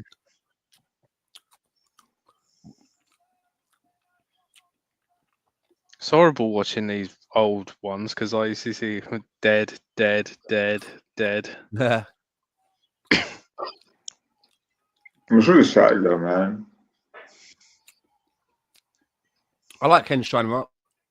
Yeah. He's very good at acting like he's absolutely lost it. He's good at doing that. Like his eyes and his face, and especially when that storyline about his sister. He's fucking gosh, that's my sister. He was dating her at the time, wasn't he? Yeah.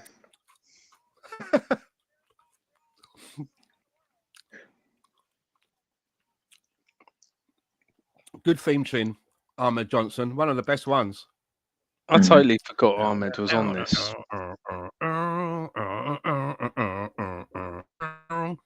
I mean, he looks the business though, doesn't he? Yeah.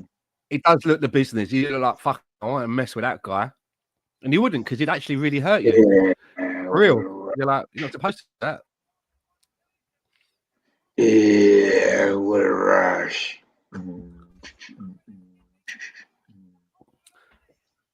I miss these guys, man. They're a good tag team. Charisma. I love the music. Apparently, they wanted to push Ahmed Johnson really far, but he kept getting injured to himself and hurting other people. But Vince was massive on him, apparently. Yeah, he couldn't You can see wrestle for why. shit. He went to WCW for a bit, didn't he? Hmm. Did he? Yeah, he was.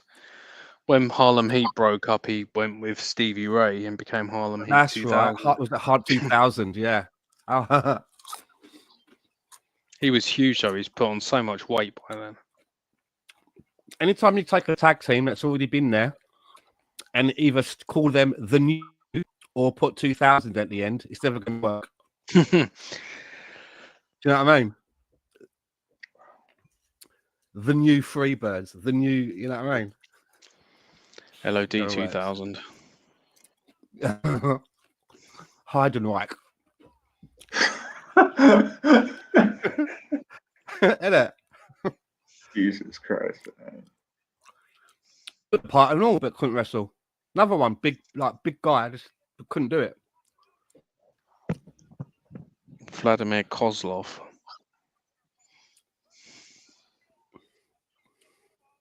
Kozlov. Ahmed Johnson's scary as fuck, man. No doubt about it. I mean, he must have been. Do you reckon that's steroids or just fucking what is? How's that going on there? I mean, it's like a walking muscle. One muscle with legs coming out of it and a head.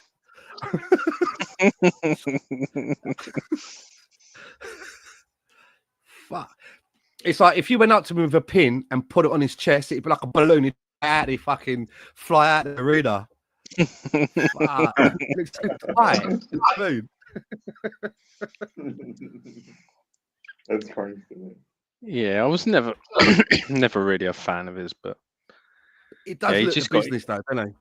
But the thing is, like Farouk came in the first day he came in, he kicked him in the kidneys and basically fucked him up for like the rest of his life. Put him in hospital. That was all. Yeah, They put it in the vignettes and that, but that was real, wasn't it? In the hospital and shit. Yeah. He didn't wrestle for like 3 months after. Wow. Which is probably good in a way because that meant he didn't have to wear for 3 months that stupid blue gladiator outfit. So every crowd. Yeah, he swapped the gladiator outfit for the Nation of Domination. But Ahmed Johnson joined the Nation of Domination, didn't he? Yeah, for maybe 2 months. Yeah. I think. Wasn't it after The Rock had left? Or was The Rock still in it? It was before The Rock joined, I think. Oh, was it? Was it before this then? Yeah. I love Hawk, just no cells.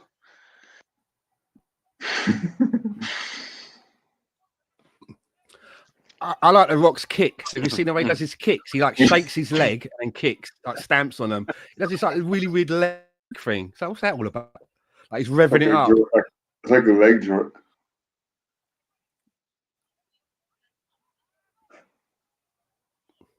Yeah, they didn't call it the rock bottom then, did they? Yeah, he wasn't it wasn't the most electrifying move in sports entertainment at this moment in time. Do you guys remember whenever the Godfather was Papa Shango? Yeah. He was really scary. I remember when he was in $1 Million Corporation. He was around for years. Yeah, he was Khan Mustafa, wasn't he? Yeah, come stuff, yeah.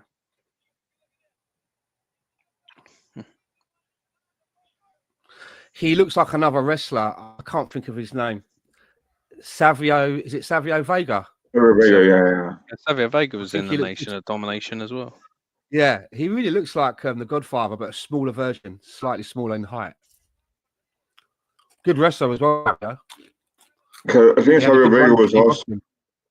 He was part of Los Boricuas, wasn't he?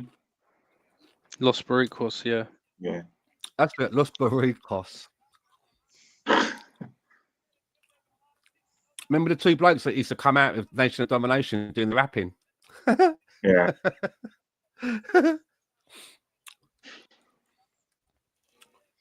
Yeah, they both yeah, they're gone by now, aren't they?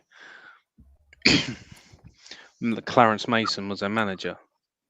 Clarence Mason. He was a real attorney as well. He was like a proper legal person. Yeah. David Otunga. Yeah, Yeah. the OG. And D'Lo Brown was an accountant. Apparently, he used to be an accountant, and every now and again, JO will say, "If you ever need the taxes done, here's your man."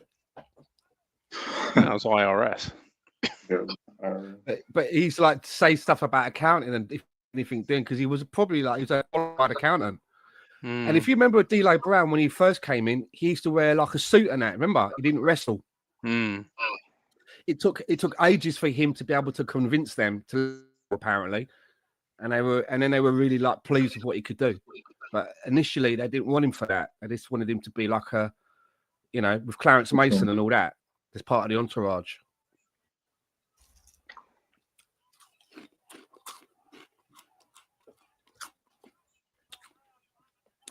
Do you remember that bloke that used to be in WCW called Mr. Hughes? Yeah. He was in WWF for ages, wasn't he? Yeah. Was he a limo driver? He was with Chris Jericho, wasn't he? He was Jericho's manager for a bit, yeah. Yeah. Mr. Hughes. Great name. He was always, he did wrestle sometimes, but yeah, he was usually someone's corner man generally, wasn't he? Yeah, he'd stick the boot in from the side, wouldn't he? Wasn't he his bodyguard? Yeah, well, he was basically because he had Ralphus in WCW, and then he had Mr. Hughes for a bit in WWE. Okay. He was like his Virgil. Mr. Hughes.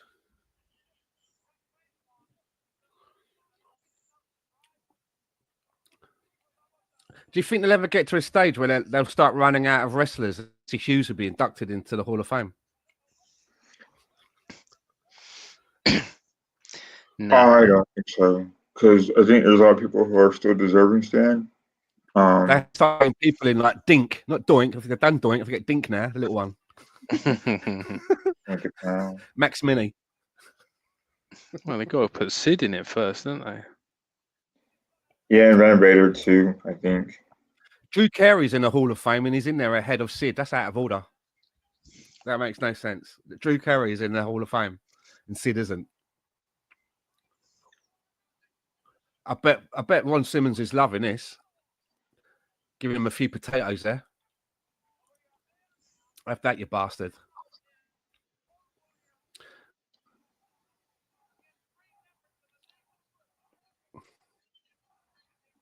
The Rocky sucks. Still early days, isn't it?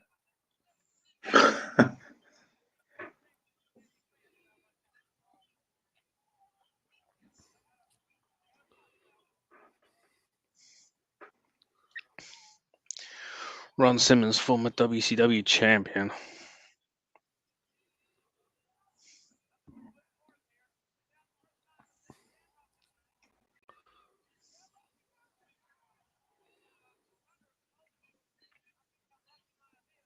All right, he's still Rocky Maivia here, isn't he? He's not really the Rock yet, quite. He's Rocky Maivia. Rocky to his friends.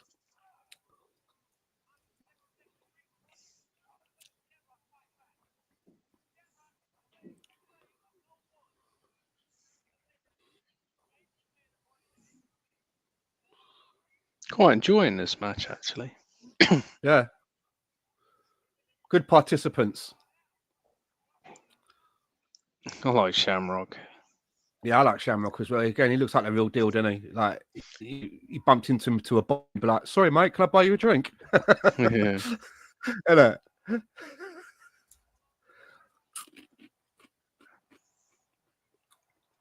He can actually wrestle as well, though. That's the thing.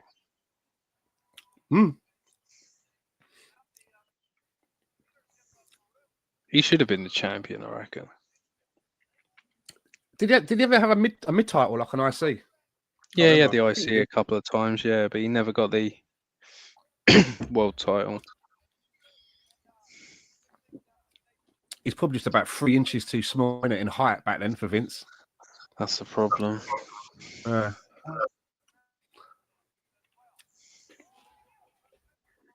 So Martin Truex, he won the pole for tomorrow's race, so he has a chance to win his last race tomorrow. I'm really excited for him, man. He's at the pole for tomorrow. Who is? Martin Truex Jr. Oh, cool. Give me 1 second.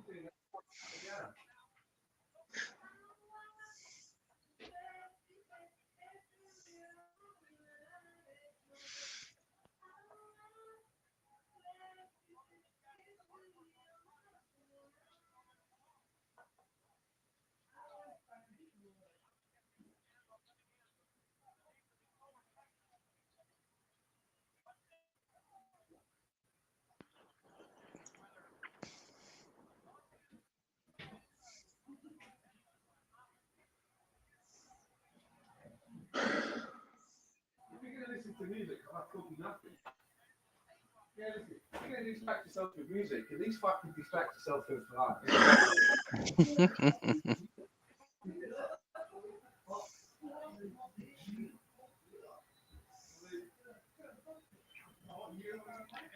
So lay down the law, Stan.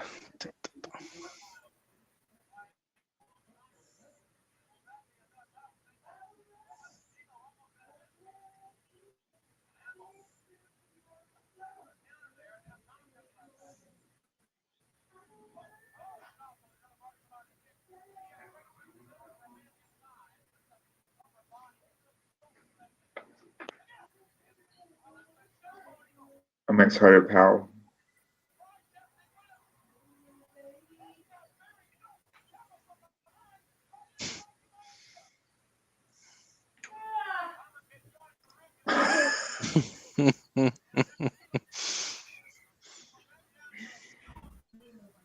Can't figure out if that's Stan or if that's coming from the TV. Or his missus.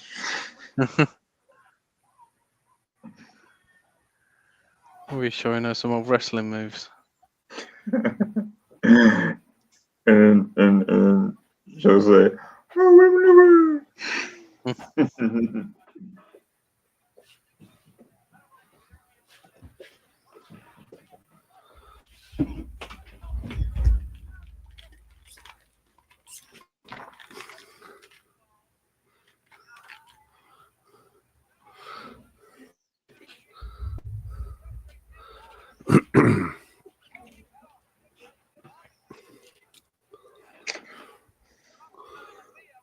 Hey Stan, did you show some for your missus some moves? I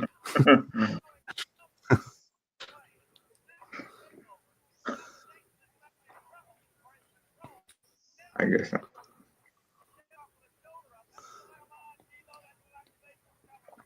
It's a person dressed at Sting at ringside. Really, Yeah, I see that. it's really annoying me. I've never noticed that before, ever.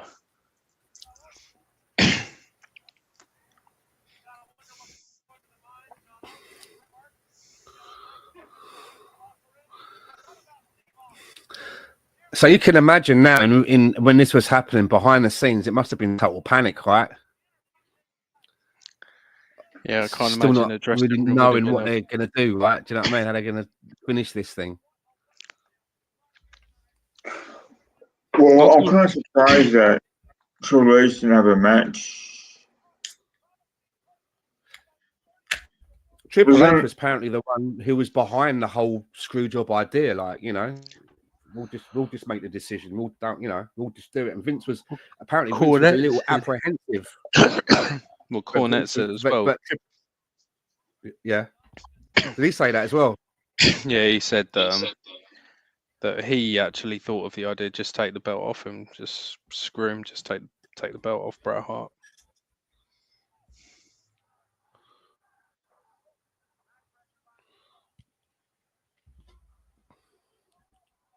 I don't know why Bret just didn't drop the belt. It's like one of them. You're on your way out, you know? It's like, just play the game. He said they wanted to do it the following night. He offered, didn't he, on Raw? But they were like, well, what if he's saying that he don't turn up? And, you know what I mean? They couldn't. I suppose with the Medusa sit that happened before, Vince as the owner of the company. I mean, that must have been a bad situation with Medusa turning up on the Rivals TV show with the woman's belt and putting it in a dustbin. Do you know what I mean? He was like, I'm not letting that happen again. Don't give a fuck. That is not happening again to me. Well, why didn't I he suppose just he take the couldn't- belt off him and like, all right, you retained by disqualification. Give the belt to Vince and then say, okay, if you turn up tomorrow. But Vince said to him, innit, like, you know, your belt, it's my belt. It's a prop. It's not yours. It's a prop, and I own that prop. So the Ninja Outlaws are mocking the Road Warriors.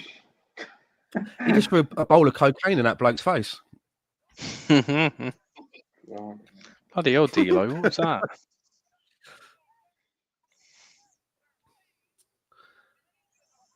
There are pains in the rear.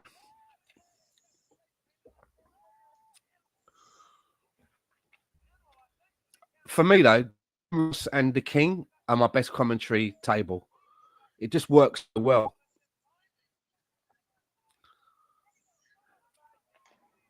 So there's a picture on Instagram with Undertaker and Matthew McConaughey taking pictures at the Longhorn game. I don't know if you guys can see it or not, but see it? What, a new picture? That's Undertaker and Matthew McConaughey at the Texas game. Oh, the actor, Matthew McConaughey. Yeah. They're big ET fans. You know, University of Texas football game.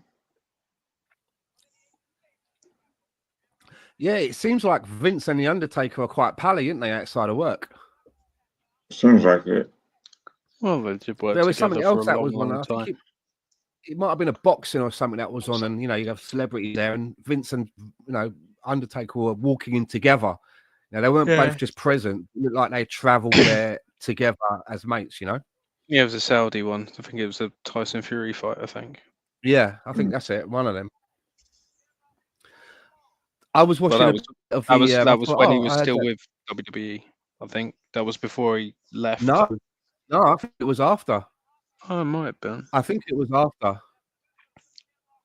think it was when he had the Dick Dastardly moustache. Yeah, well, Undertaker's not part of WWE at all, is he now? No. So Well, isn't he under Legends contract? I don't think he is. He may well be, but I don't know. Here's the thing, though, right? Does the Undertaker have the right, the copyright to use his music?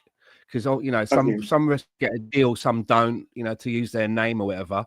And I say that because at one of the Donald Trump rallies, I was flicking through YouTube, and he came out in Undertaker music. They played that before he came out, and I was thinking, so did they have to get permission from WWE or? Does the Undertaker own it so they could use it because they're friends, right? It was on his podcast. But they're usually very strict about names and using any part of the gimmick when you're not in the company anymore, sort of thing. They're very strict about that usually. I mean, The Rock has his name, but they allowed him, some deals that get done, like something like The Rock, he's allowed to use The Rock outside. He's bought that name. He has shares in the merchandise or whatever, but run of the mill, you can't just use your name, right? Like Cesaro. You can't be Cesaro in another company. I think certain wrestlers or different characters get leeway because they've been coming in for so long that they get kind of seniority, I guess. Well, they know the theme tune. Yeah, well, I know the Undertaker's never going. The Undertaker's never going to go to another wrestling promotion. They know that, so I assume they would just let him do as he pleases. I think he's on that right wrestling stand that he's been there for a long time, and he's iconic. He's iconic, I think. So I think they give him a pass if that's the case. He's loyal. He's very loyal to. Yeah, he'll never work for anyone else. I watched some of the podcasts with Undertaker and Trump out of interest to see what it'd be like, and it was basically Trump was basically interviewing the Undertaker. He's very clever. Undertaker wasn't really to ask a lot of questions because Trump was just asking him loads and loads of questions. I thought this is clever, very good. Do you know what I mean? You don't have to really answer much because you're asking the questions. Well, I think, Stan, I think, Undertaker still. Hurt when you do that? Does it hurt when you do that? I mean, it's gotta hurt, right? It looks like it hurts, right? But does it hurt? It looks really dangerous. You could ask him loads of questions about stuff, and it was like, so this is really Trump interviewing the Undertaker. And to be fair, I think people see the Undertaker as a polarizing character or a character that's kind of sticks out more than so many other wrestlers, right? So I mean, to be fair, I've been asking the same question, Stan, because it's Undertaker is like a curious person, has a lot of curiosity,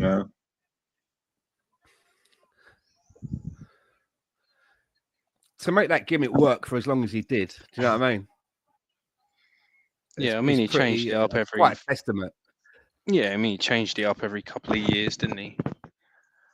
He had the biker Apparently, version. Vince hated Ministry. that. Vince was really against that. Apparently, he didn't like all that biker stuff at all. I liked it. I didn't mind it. I didn't mind. I thought it worked. I thought it kind of worked. He's wearing like a bandana, the motorcycle, the dead man. The duster jacket. It kind of worked for me. Last Ride. I didn't like that move at all. Oh, the theme tune. No, the Last Ride, the move. I always preferred him doing a tombstone. Mm-hmm. Oh right, okay. But he had like, was it Limp Bizkit? He had Kid I Rock, thought that worked as well. Yeah, I thought those moves were fine. Yeah.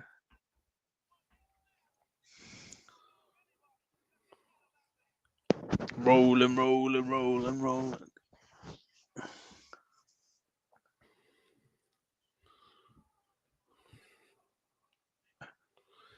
Kenny Shamrock.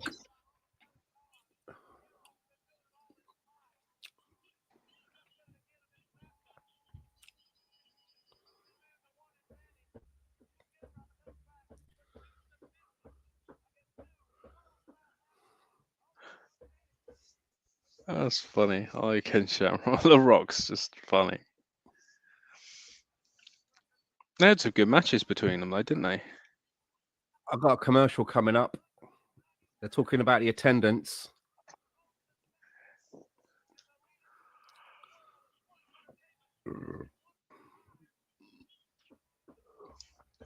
Commercials.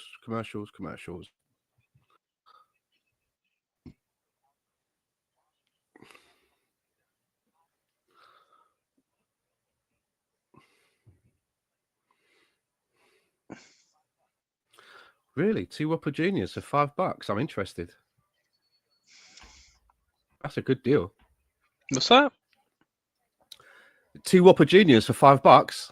What's that? I'll have some of that.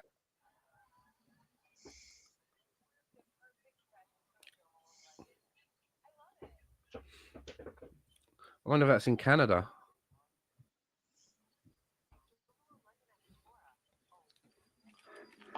Be right back. Do you hear that, Dole?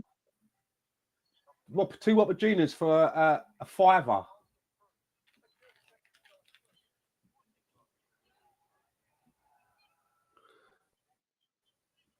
Right, we're coming back soon.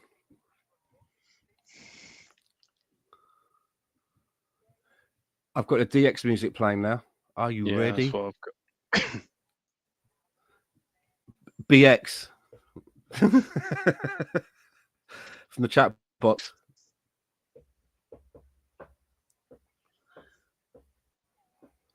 I think it's just a music video. That's all it is. Mm-hmm. Yeah. Break it down.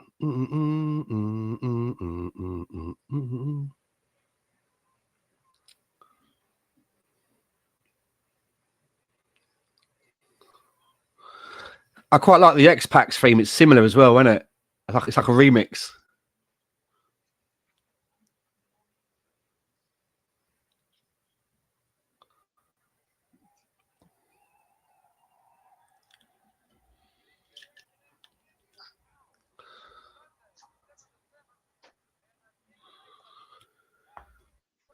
We're going to that.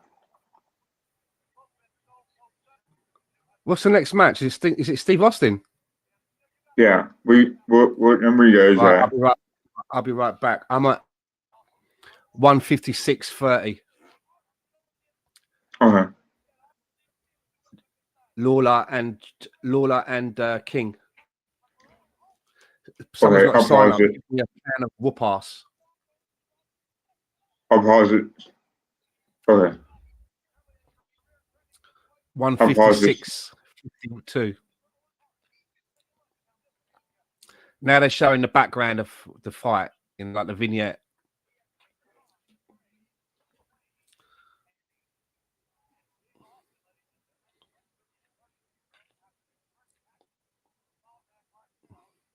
Okay. They're showing Austin and Jay Snake. Okay. I got it now.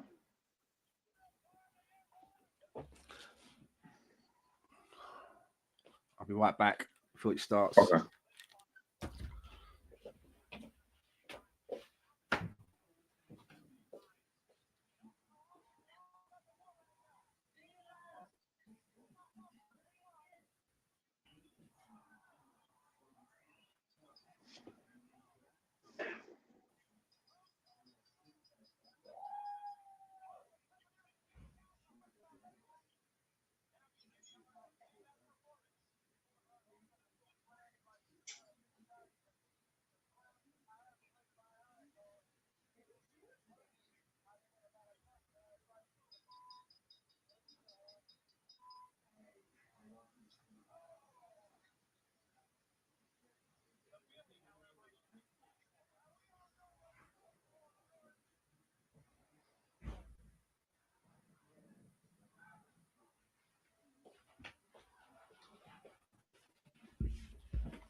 Owen. It's just I hate seeing this. I hate that. It always makes me wince. Fuck, that really looks like it hurt. Are you Like it tombstone? Driver? Yeah, just saw the tombstone. Oh, I hate seeing that.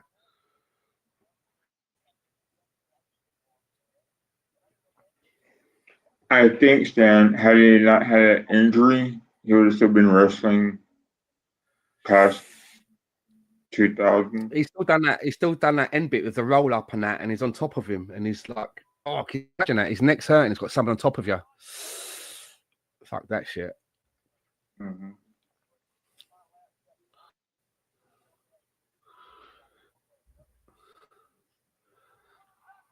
The thing is, right, when you listen to the stories on a podcast about what happened to Austin and Owen, Austin paints a picture that they never worked together again after that, and he had disdain against him, blah, blah, blah. But they did. Do you remember? Owen got those T-shirts done saying that he broke his neck, and they had like a little bit of a feud when he came back. Yeah. Was that But when? Was that you know, whenever he was like this match, but they paint a picture. He paints a picture that he never worked with him again after that. See, like, I've just broke your neck.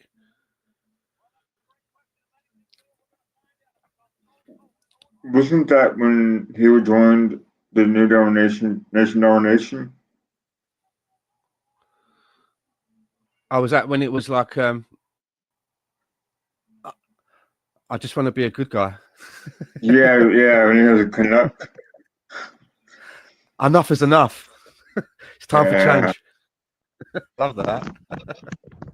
I kind of thought that him being in the Nation Domination was really underrated part of his career because he was by himself, and Bret Hart wanted him to join him at WCW, but Owen wouldn't go. Just noticed the glass didn't smash properly, did it? No, only one Only side half of it did. Do you remember when he first came into the WWE and he was the ringmaster, and then he was like, after a while, he was like, I don't like that name.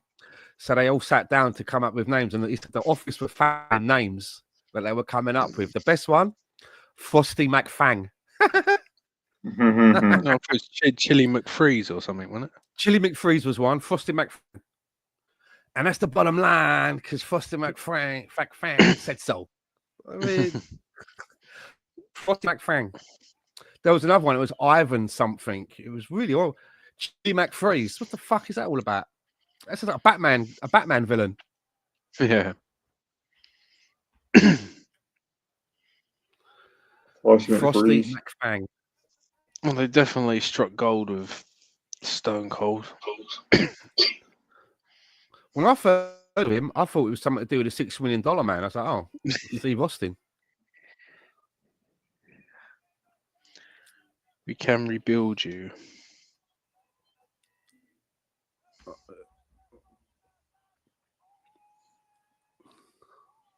It's another thing that they do when they talk about Stone Cold Steve Austin's rise, and they talk about that King of the Ring when he done his famous, monologue and said 316. And then they always say, don't they? And then the next night on Raw, everyone had these 316 signs and we were like, we're onto something here. I've watched the next night on Raw, and that wasn't the case. There was I didn't see a load of people holding up 316 signs.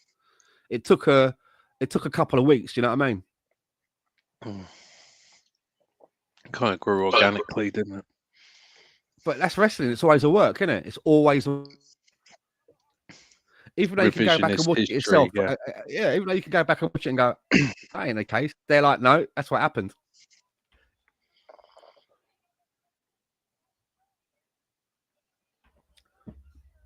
I like Owen Hart's music. It's very dark. See, look, right on the Tron, they keep showing him giving him the pole driver, and they keep reversing it back, showing it, reversing it. But he made out he was really annoyed with Owen, that he never rang him in the hospital to find out how he was, and he didn't want to work with him again, and he was selling merchandise off of his back. That's how he kind of pulled it, and they're straight into an angle. That's bullshit. I don't know what's a work and what's not now. You know what I mean.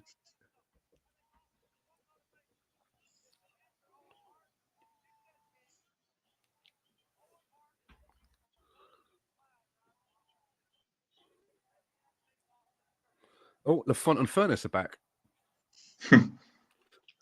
So is that Jimmy Anderson, Matt Hart, and British Bulldog. Remember the Patriot? The Patriot, yeah. Yeah. What was his real name? They sometimes they'd call him by his real name. What was it? Wasn't it Jack something? Wasn't that? That's bugging me. I thought it was Jack. Something like that. Oh, the Patriot? Glenn something, wasn't it? Yeah. I'm gonna have to look it up. It's bugging me.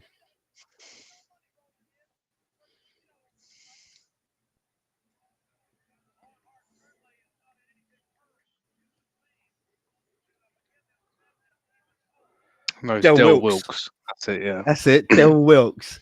It always used to sound really weird when the Patriot has got a mask on. Del Wilkes. It just sounds like someone that works in a market stall. Well, that was the thing, wasn't it? Because he was meant to be. He was meant to be in that Survivor Series match with Vader, wasn't he? But he got injured. Oh, okay. Hulk Hogan is Mr. America. Yeah, and then Vince McMahon didn't know who it was. Are you Hulk Hogan? Yeah. No. Brother. I'm not Hulk Hogan, brother.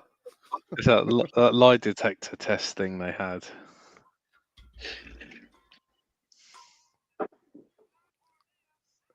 Oh, stunner. On Neidhart.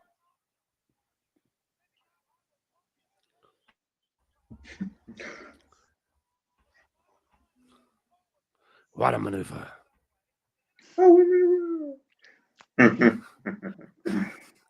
That's my favourite. Vince commentating is nothing like it. He doesn't know what he's doing, but it sounds good. Oh my God, it's going to the top rope. It's like his voice would get higher and it would sound like he was moving further away from the microphone as well when he was doing it.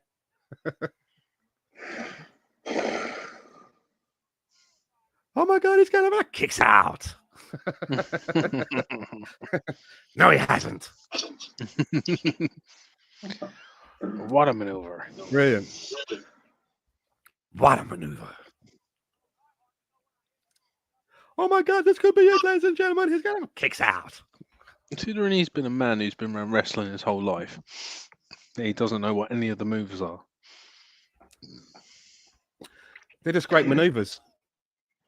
Come on, keep up, Russell. You'd have thought he would have learned something.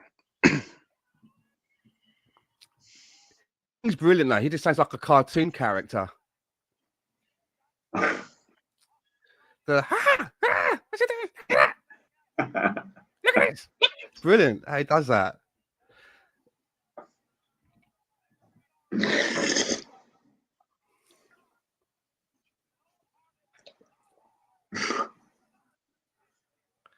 at this. Like as if he were on Ren and Stimpy. It was really strange how he used to change his voice. He used to go really high and then really low. Who's that? Vince McMahon. Yeah.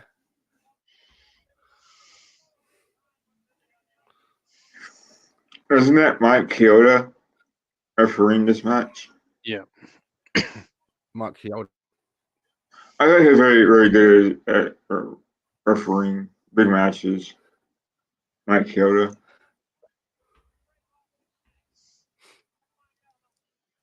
Well, they only got rid of him And he's still during the wrestling today. pandemic. Yeah, I was going to say, he's recent, wasn't he, really? Chioda. Yeah. Isn't Charles Robinson still doing it? Yeah. Yeah, he's still there. But he's like Little Sid Nate. James. He was born looking that age. He's never aged, never been younger than that. He's never going to get any older. He just looks like Yeah. that. He's just like It's just in it. stasis. Do you know if they get the amount of money they get if they like do main events and stuff like that? It's like shit. They get like $10,000 for like refereeing a big match. I wonder how that's determined. Dutch Mantel when he was Zeb Coulter. I was listening to him and he said like just for walking down to the ring. What's his name? Jack Hager, or his name was that guy. People, $7,000. There you go, $7,000. I think Paul Ellering has probably got the best job in wrestling, man. He just walks out with them lot, raises his fist, walks away, and he's probably getting about 5, 6, 7 bags for that. Lovely. He's never aged himself, Stan. He looks the same since I was a kid. Ellering. Jack Swagger, wasn't it? That's it. Yeah. Jack Swagger. Yeah, real American. Apparently, Zeb Coulter. What's his There you real go. name? Dutch Mantel. Yeah, he's not very well apparently. Oh, short match, wasn't it? That match. Oh, Furnace is taken one. Here comes Lafont.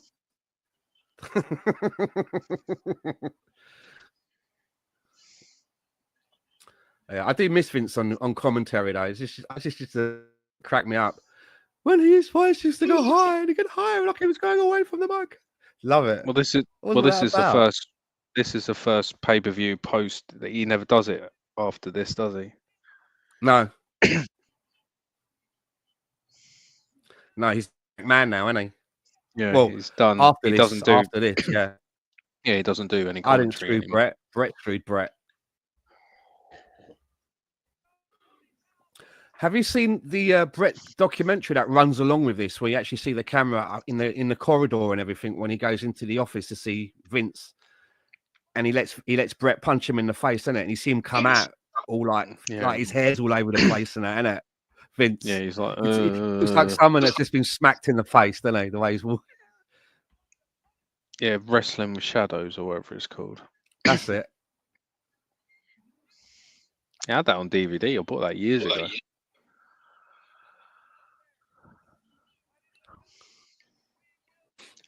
Was this Steve's first match back then after the neck? Quite possibly, yeah. Yeah, probably why it's so short. Commercial Well, break. Commercial break. Well, he did it. He did it at Survivor Series anyway, didn't he? So yeah, this is the year. Was it 96? No, he did it at No, was it SummerSlam he got? No. It It was wasn't Survivor Series. It had been a year ago. No, it It was this year. It was SummerSlam. Yeah, SummerSlam this year. Yeah, so he's only been like 3-4 months.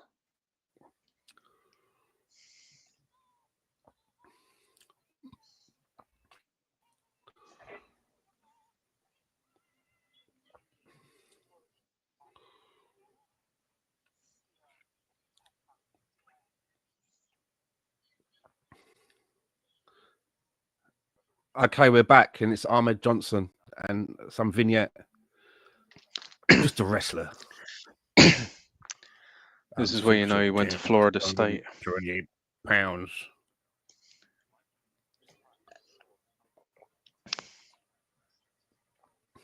He was a consensus All-American for Florida State. See? Yeah, it was SummerSlam.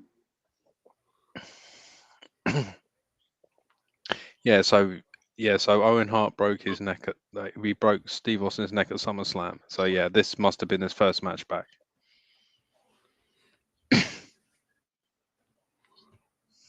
Try this in my boots.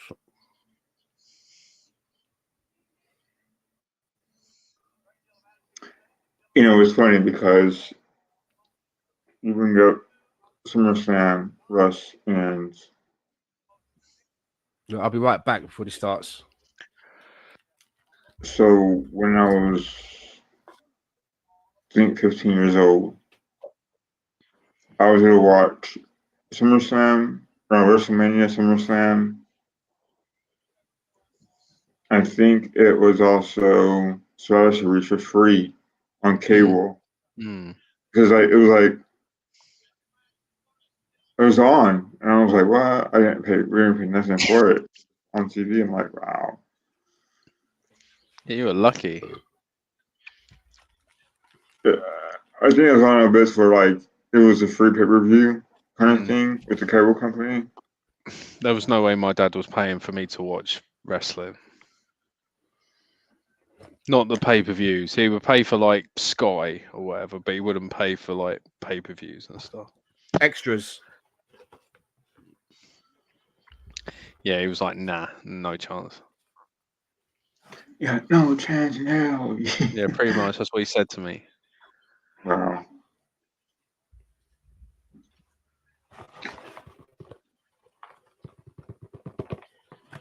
People forget that both Shawn Michaels and Bret Hart were both heels at this time. Because Bret Hart was first off beating the Undertaker at SummerSlam, and Shawn Michaels just started out with DX.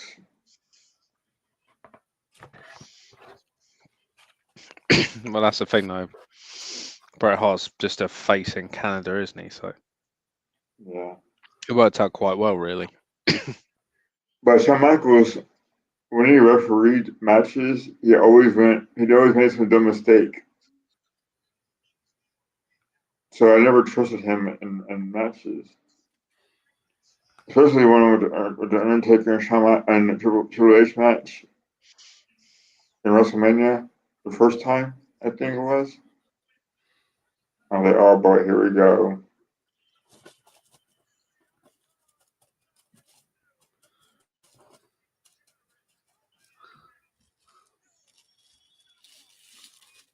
And then there's that episode on Raw when someone stole Undertaker's belt and they're all in a ring just fighting each other.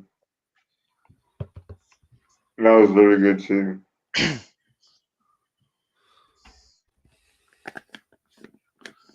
China, that's like pre-plastic surgery on the face.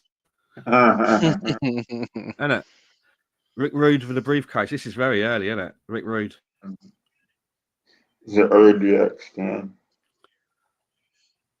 This is when the King would insurance refer to policy. China as bloke, isn't it? And he was still referred to China as like the bloke and that before she looked fit. But Rick Rude was mates with Bret Hart, though. That's the whole thing. Didn't he? His last appearance on this, he then appeared on the same night, didn't he? On WCW Nitro. Yeah, he was working without a contract, wasn't he?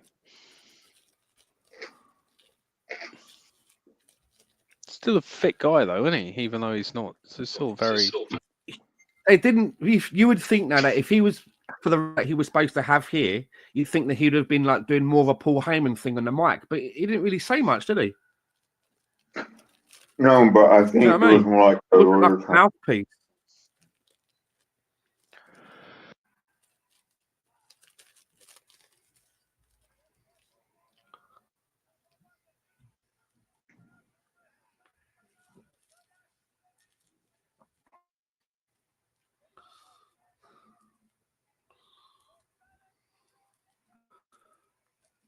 I hate this theme tune as well. Fucking hell, I've never liked it. Jimmy Hart, isn't it? Singing the high notes.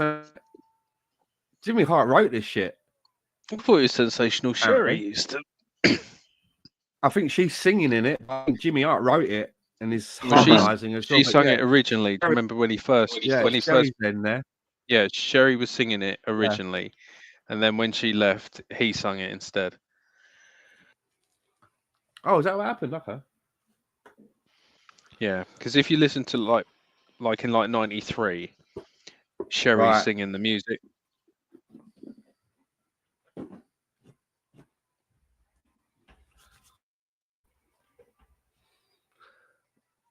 And isn't Jimmy Hart playing the electric guitar as well in the solo bit? Something like that as well, his involvement. Or possibly. someone is playing the electric guitar. Yeah.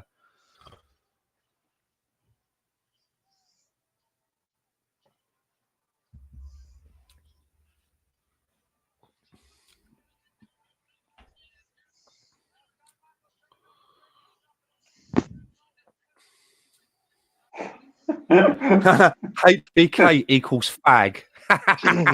You see that? 3 signs to make that up. One said HBK, then one had equals, and the other one said gay. Brilliant. Back then, they could get some of the signs I've seen as well. I've been really like, let's let them in. They probably were the ones handing them out. Vince, you're an arsehole. Another one. Vince, you're a jackass.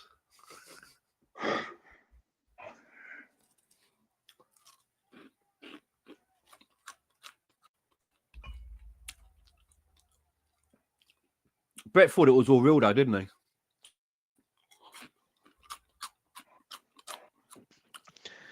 Well, he did have a bit of he and believed it was real. As He much did as kind you of can, think it really. was a bit real too much. We've chosen you, mate, to be the champion. Do you know what I mean? Do you not get that?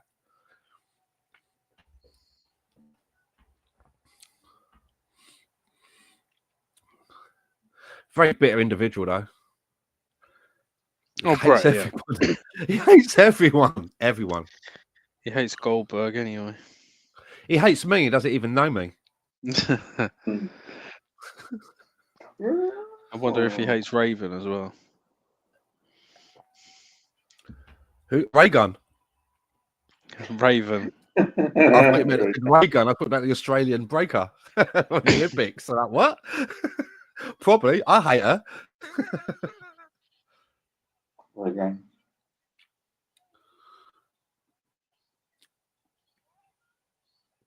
I liked Brett when he was. I liked it when he was the heel and he was moody because it kind of suited. You know, he done it.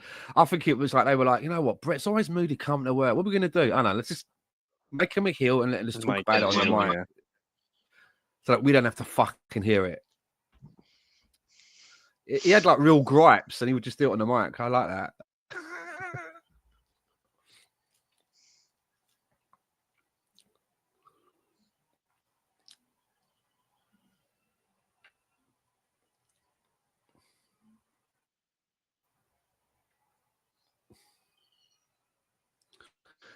I like the Heart Foundation music as well. Do you remember that? That was a bit. That was. I thought it was more or less the same music. No, it was different. Very different.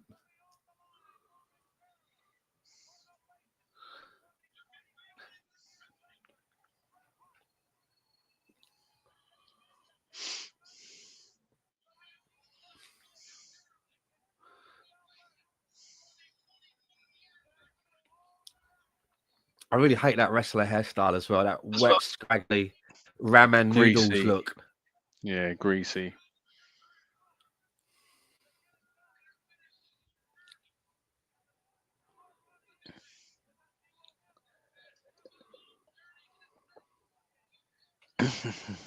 China is a man. Big sign. Fucking hell. It's a good old Jesus. days where you can Look, say whatever you China like. is a man. Yeah. With free speech, mate.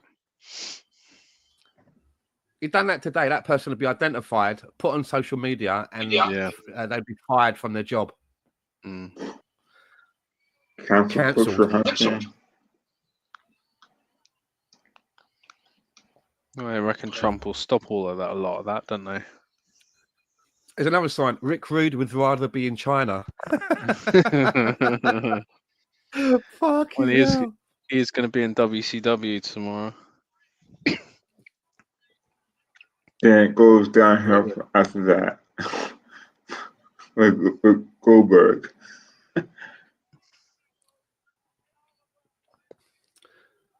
Usually, you know, like augmentations and facelifts on birds, it usually doesn't, you know, you always think to yourself, why did you do that? You look much better before. You should have just, you know. But I think with China, it really benefited her. She got just enough done. Do you know what I mean? And she didn't look like, you know, like a Frankenstein. You actually couldn't tell that she'd had any, but you couldn't tell that she'd had plastic surgery on her face and her jaw. You couldn't tell. No. Because she did look kind of butch when she, at this point, with that big underbite of hers. So that big square jaw, man. It's like Ben Grimm. Ben Grimm in a Fantastic Four.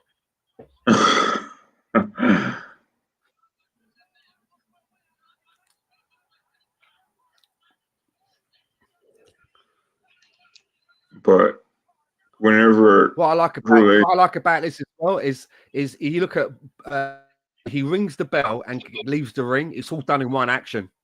He's ringing for that bell and exiting that ring in one go. Or he's doing it all in one. He's out of there. That's got nothing to do with it.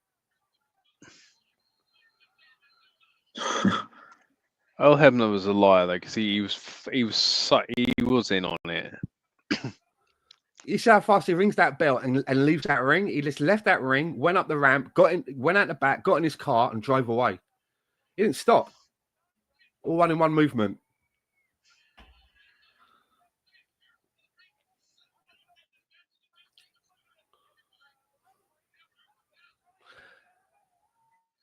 Sean tries to put the sharpshooter in, doesn't he? And he gets it wrong, doesn't he? And Brett's trying to help him to put it in right. Wow. Yeah, we haven't even got to that bit yet. Come on. Look at this.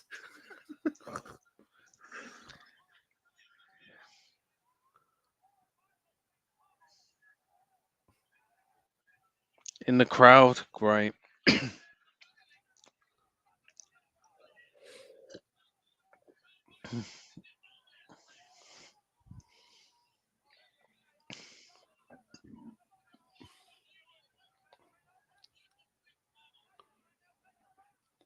The referee's trying to stop all the crowd.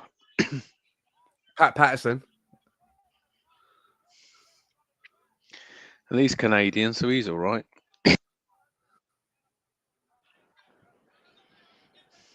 Look, if Vince now that we know what's going on, look, having Vince at the side of the ring there, not at a table, he's right in the middle of it with Sergeant Slaughter and Pat.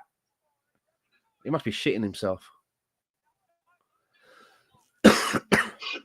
Who had the belt here? Was it Bret Hart or Stone Cold or Shawn Michaels? Brett was a Bret champion. Hart's a champion, yeah. So Shawn Michaels was an Intercontinental champion then, huh? European champion. All right, okay. He beat the Bulldog a couple of weeks before, I think. All right.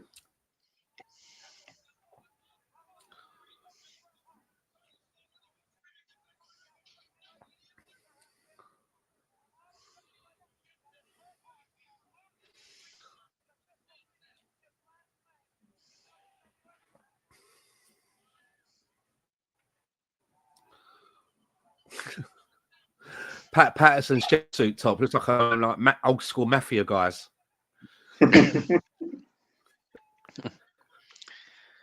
Pat Patterson's casting couch. That case has come back up again. Have you seen that? That case has been resurrected. The Ring Boy scandal. Yeah, it's been resurrected, and like people have put. It's also. This is probably one of the reasons I'm behind the scenes. I'm taking breaks because of personal stuff, right? Because that was ages ago, and it's all come back again, and a lawyer's taking it on, apparently.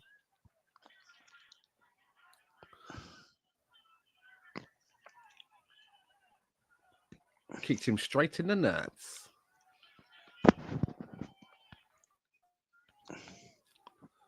See, look, Vince is like right in it, isn't it? He's like walking around, watching everything. You think about what's really going on now. Behind the scenes, he's probably like, I need to end this at some point. I need to get the belt off this cunt. Do you know what I mean? There's cameras on this. Everyone's watching. We ain't really got a finish yet. So how are we going to do this?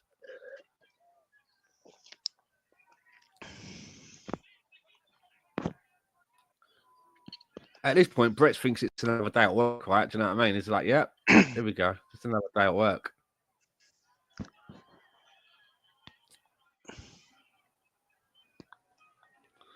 Why are there so many referees? Why do you need so many referees? Just need one, right? Like 1, 2, 3. There's 4 there.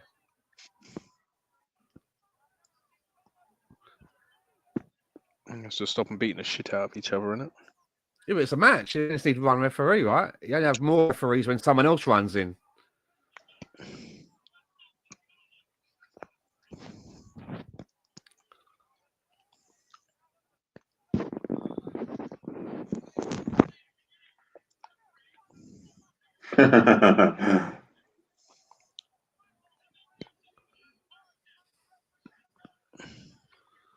Good Vince.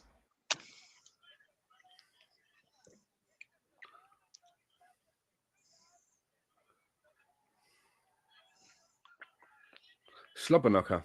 There you go. It's official.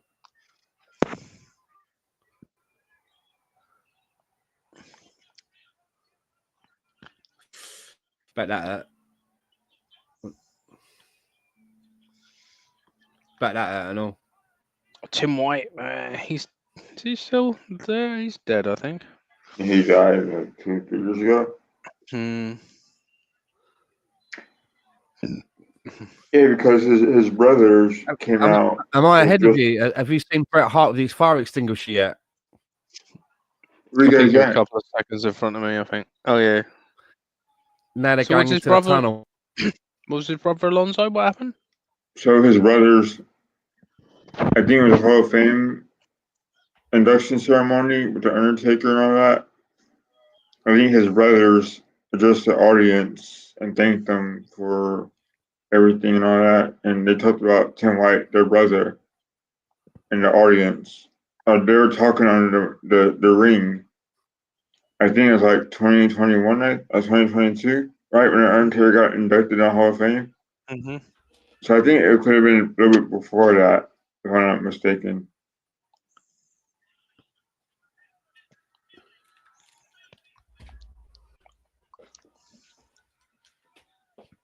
Hey Russ, where you guys at? Brett and Sean are by the entrance door.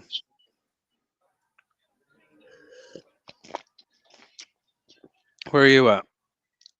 Well, I'm at 228. Oh, 228. Okay.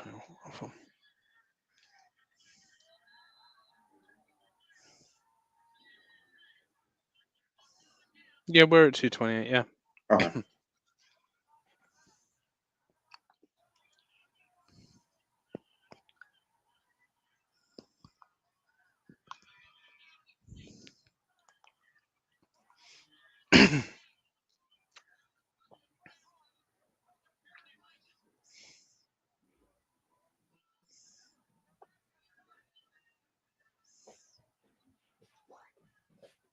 Don't Shawn Michaels' hearts on his pants like the Wu-Tang symbol? Yeah.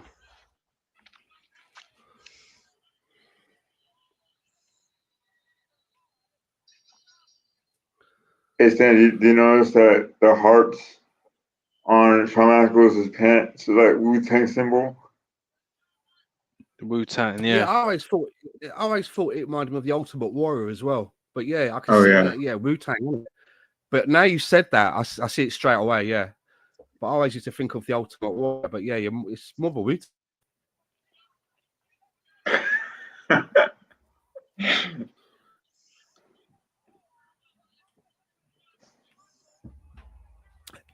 Kip up, the old kip up. I've tried to do that move, like lie on the floor and then kip up. I've tried. Doesn't happen, mate. I just end up smashing into the coffee table. It's not too bad if you've got a springy floor. I've tried to do it. I was like on a bed as well. Like, no, I mean, it's a very good move to do. Like, put your whole body up like that. I'm like, no.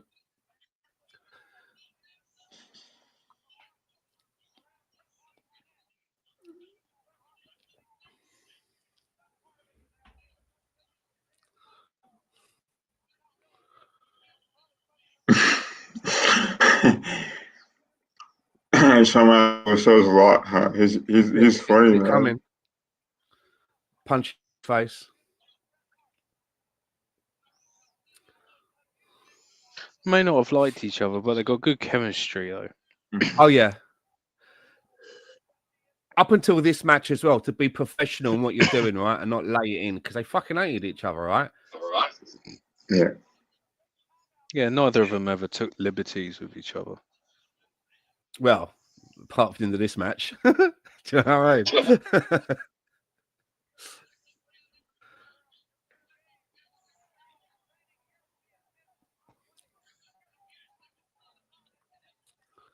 Brett didn't want to lose his title in Canada, but mate, you don't get that call. You're leaving. You don't get that call, right? You know? Yeah, it's true. He should have just said, "Okay, do whatever."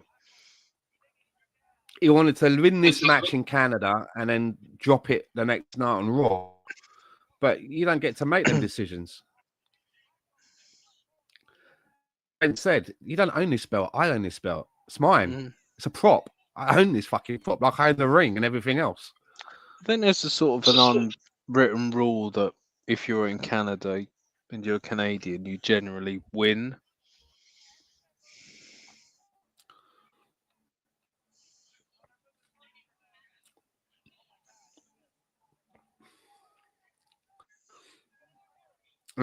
Unless you're Natalia, then you're losing because you always lose. You lose it. You always lose. Yeah.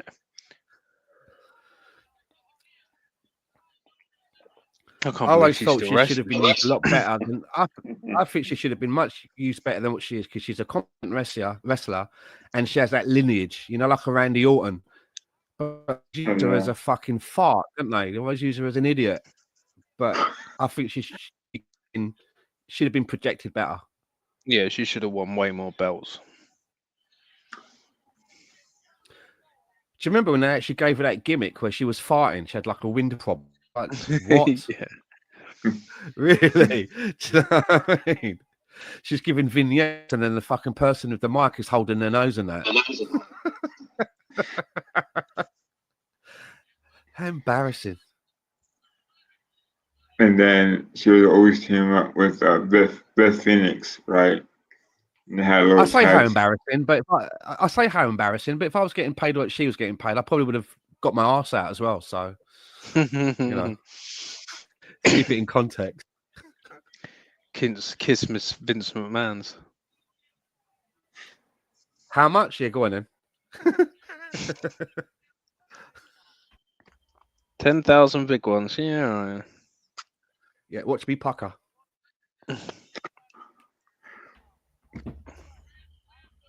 For 10 grand, man, you get tongue as well. So, you know. Tongue up the asshole.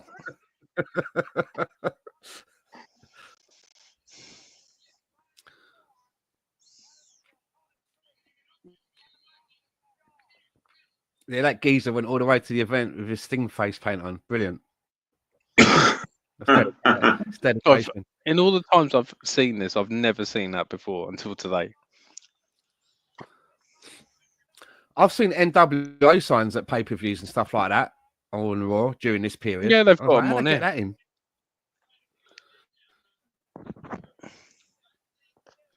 I'm really surprised there's no NWO shirts at all. I haven't seen one. I've seen ECW. Do one right now.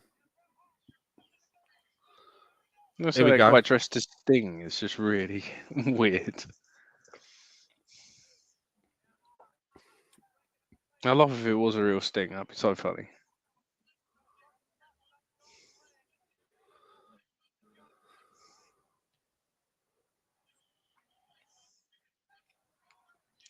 The amount of Austin t-shirts, I have loads of them. Yeah. Yeah,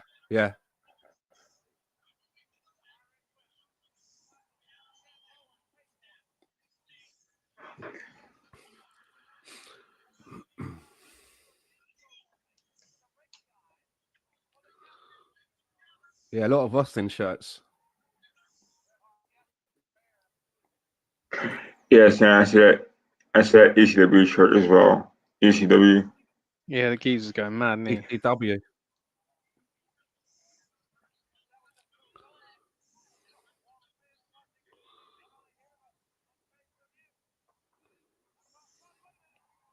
Oh, no. Yeah, I see an NWO shirt stand right next to Austin Pardon? 316. I see the NWO shirt. Oh, really? Yeah, it's right by the Austin 316 shirt. Yeah, which one? Which Austin 316 shirt? There's like millions of them. So so it's like the left, I would say like third row, fourth or fifth row. I just saw some of the NWO sign right by the post there. Yeah. Brett and the NWO for life. See that? Yeah. See that? Right by the announce table. Fucking hell. It's back again. Look, massive. Love it. I like. Oh yeah, I can see the NWO shirt now. Yeah. Didn't see the shirt, just see the guy holding up that sign. Brett and the Yeah, NWO for life. Yeah, there's two guys wearing Austin shirts, and in the middle of them, there's a NWO one.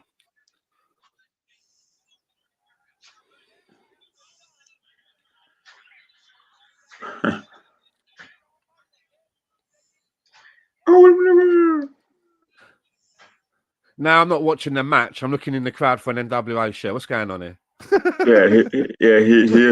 between the Austin 316 shirts. I'm Two got guys in the t-shirts middle. watching the match. You douche. You douche.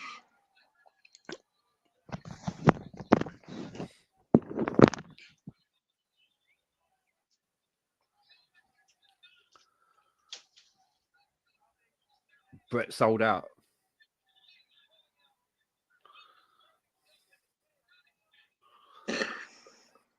I think when he does the leg lock on a ring post, that's whenever like Grant loses it, right? And that's he was a real heel turn when he started doing that on the ring post with the leg lock. Yeah.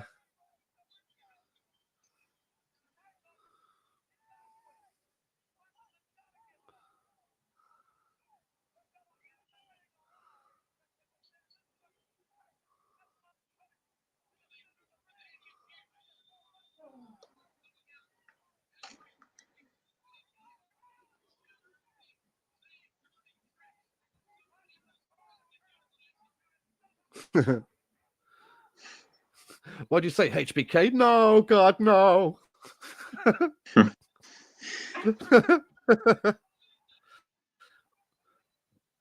Oh, he's.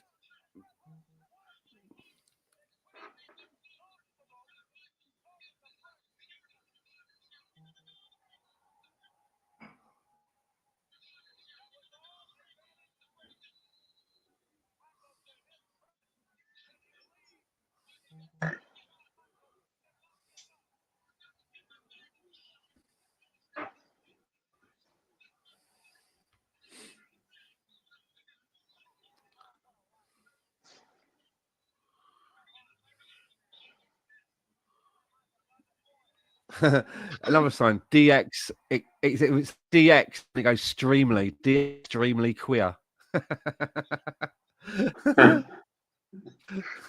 Yes.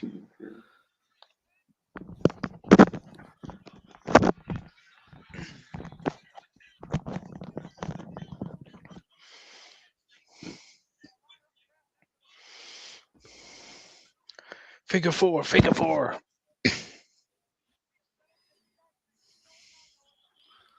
You're at the figure 4. I've already seen that bit. Must be well behind.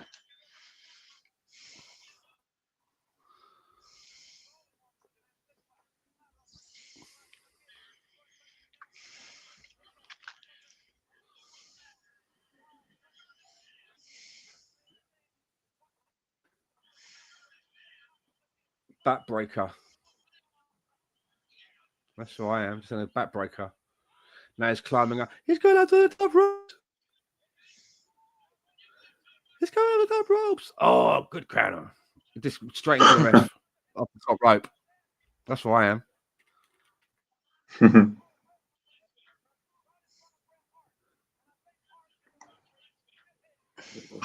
Sweet.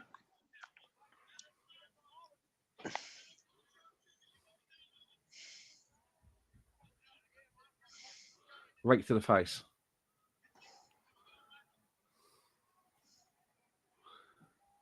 Here we go. This is it. This is it.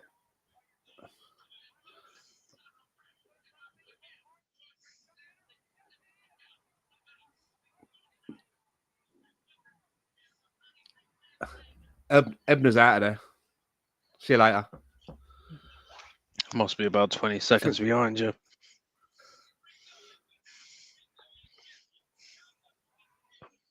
Ebner's like, yeah, I got to go. I think I left the oven on.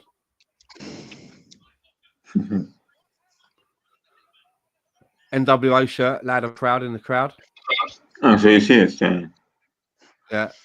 Triple H is out. There we go. Thinks he's just taking the flog to the eye. Shawn Michaels is walking off in disgust.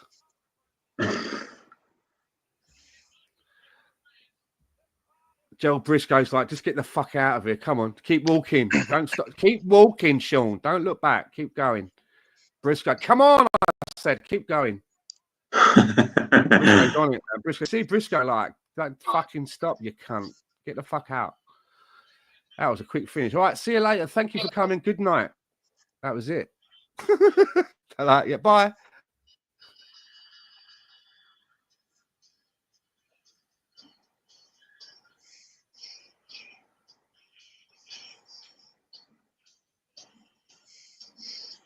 Wow. See Vince wiping the spit away.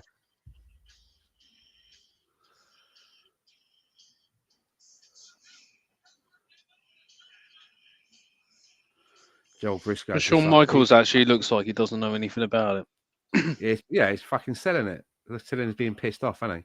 He knew all along. He was on the phone call with Triple H and Vince. He knew. Joel Briscoe, keep fucking walking. I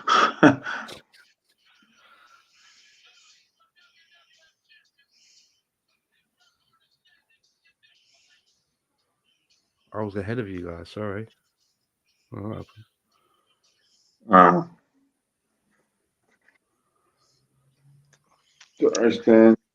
And that was it. You never saw Bret Hart again. Well,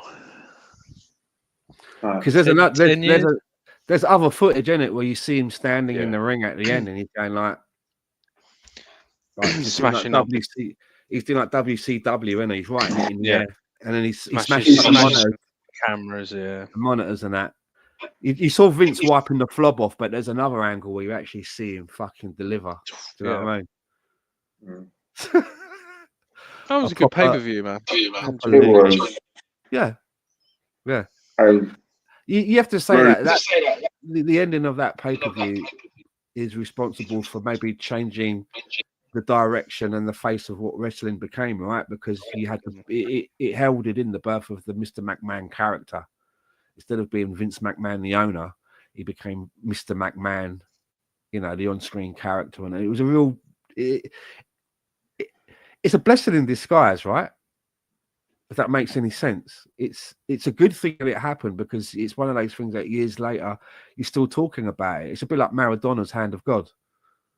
Do you know what I mean? It's kind of, it's good that it happened, even though you're like, at the time, what the fuck, he got cheated out of it. It's good, but it's, you know, it stood the test of time. That you go back to it, and it's still a talking point. And you know what came after it, the Attitude Era, Mr. McMahon being a bastard of screwing his people over. It's very, very good. It's funny because you say that, Stan, and I'm thinking back on the eras of wrestling, right? And I think, Bret Hart was the last of that era.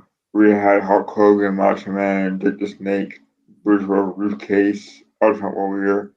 I think he was the last of that era, if you think about it, right? And against WWE, they all went back there. Like Hulk Hogan went there, Macho Man went there, Lex Luger went back there, Ric Flair. So in many ways, you could say, well, this is like the only one that never went there from that kind of era is, I suppose, two, isn't it? Undertaker and Shawn Michaels. You know, they're the only ones from that sort of era that were really popular that never went to WCW. Nearly everybody else done a stint there. Whether they went there and came back, they all dipped their toes in, didn't they? Yeah. The fucking Ultimate Warrior even went there. Do you know what I mean? So,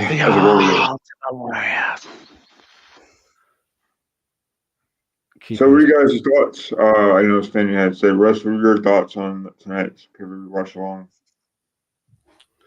Go on, Stan. Sorry, mate. I was just saying, I've basically said mine already. You know what it brought to the wrestling. You know, I've basically said mine. Us. As I said, I've seen that pay-per-view quite a few times, but yeah, it's like Stan said, it was basically set in motion what would happen for the next however long with this Mr. McMahon character and Stone Cold. Basically, he's not there yet, but he's almost there. He'll be champion WrestleMania, so 4 or 5 months time. Yeah, and you're also seeing a younger Rock as well. Start to take form. Yeah, there's a lot of good wrestlers there. I would say like Ken Shamrock, but there's still some of the old guards still there. You've still got like Legion of Doom. You've got, there's a nice balance between the old and the new. Yeah. What was at one point they called it the new generation or next generation, right? So those are all good points of where you could say the foundation was laid for the newcomers and new characters being built. As far as the next couple of years go, as far as rivalries, of course you had the unfortunate passing of Owen Hart. British Bulldog, I guess, soon after that left, as well as Bret Hart to WCW. So you're seeing other characters get repackaged in the future. So yeah, the Godfather, right? The Godfather's not the Godfather yet. Yeah, it's still Kong Mustafa. Well, if you think about it, because obviously, as I say, Shawn Michaels is only wrestling for a little while after this. Yeah, he's gone very quickly, isn't he? After this, you're right. He lost his. Is that losing his smile? Was that his smile? No, it's when he got injured against the Undertaker at Royal Rumble, and then he had the fight with Stone Cold at WrestleMania, and that was it for him, basically. That's right. Yeah, and he stormed out, and when Stone Cold's doing the press conference, he's like in the background slamming doors, like for real, like pissed off and that, isn't he? And this is where Triple H goes on Monday Night Raw saying, "You gotta turn to your clique, you gotta turn to your family," and that's when X-Pac comes about. Anyways, well, guys, I appreciate you being on this watch along. I hope Tony as well. Stan and Russ, I appreciate you guys spending your time on your Saturday afternoon or Saturday evening. In Russ's case, Stan and Russ. Thanks for having me, mate. I hope we can do it again, and I hope that Arsenal win tomorrow. Hopefully, yeah.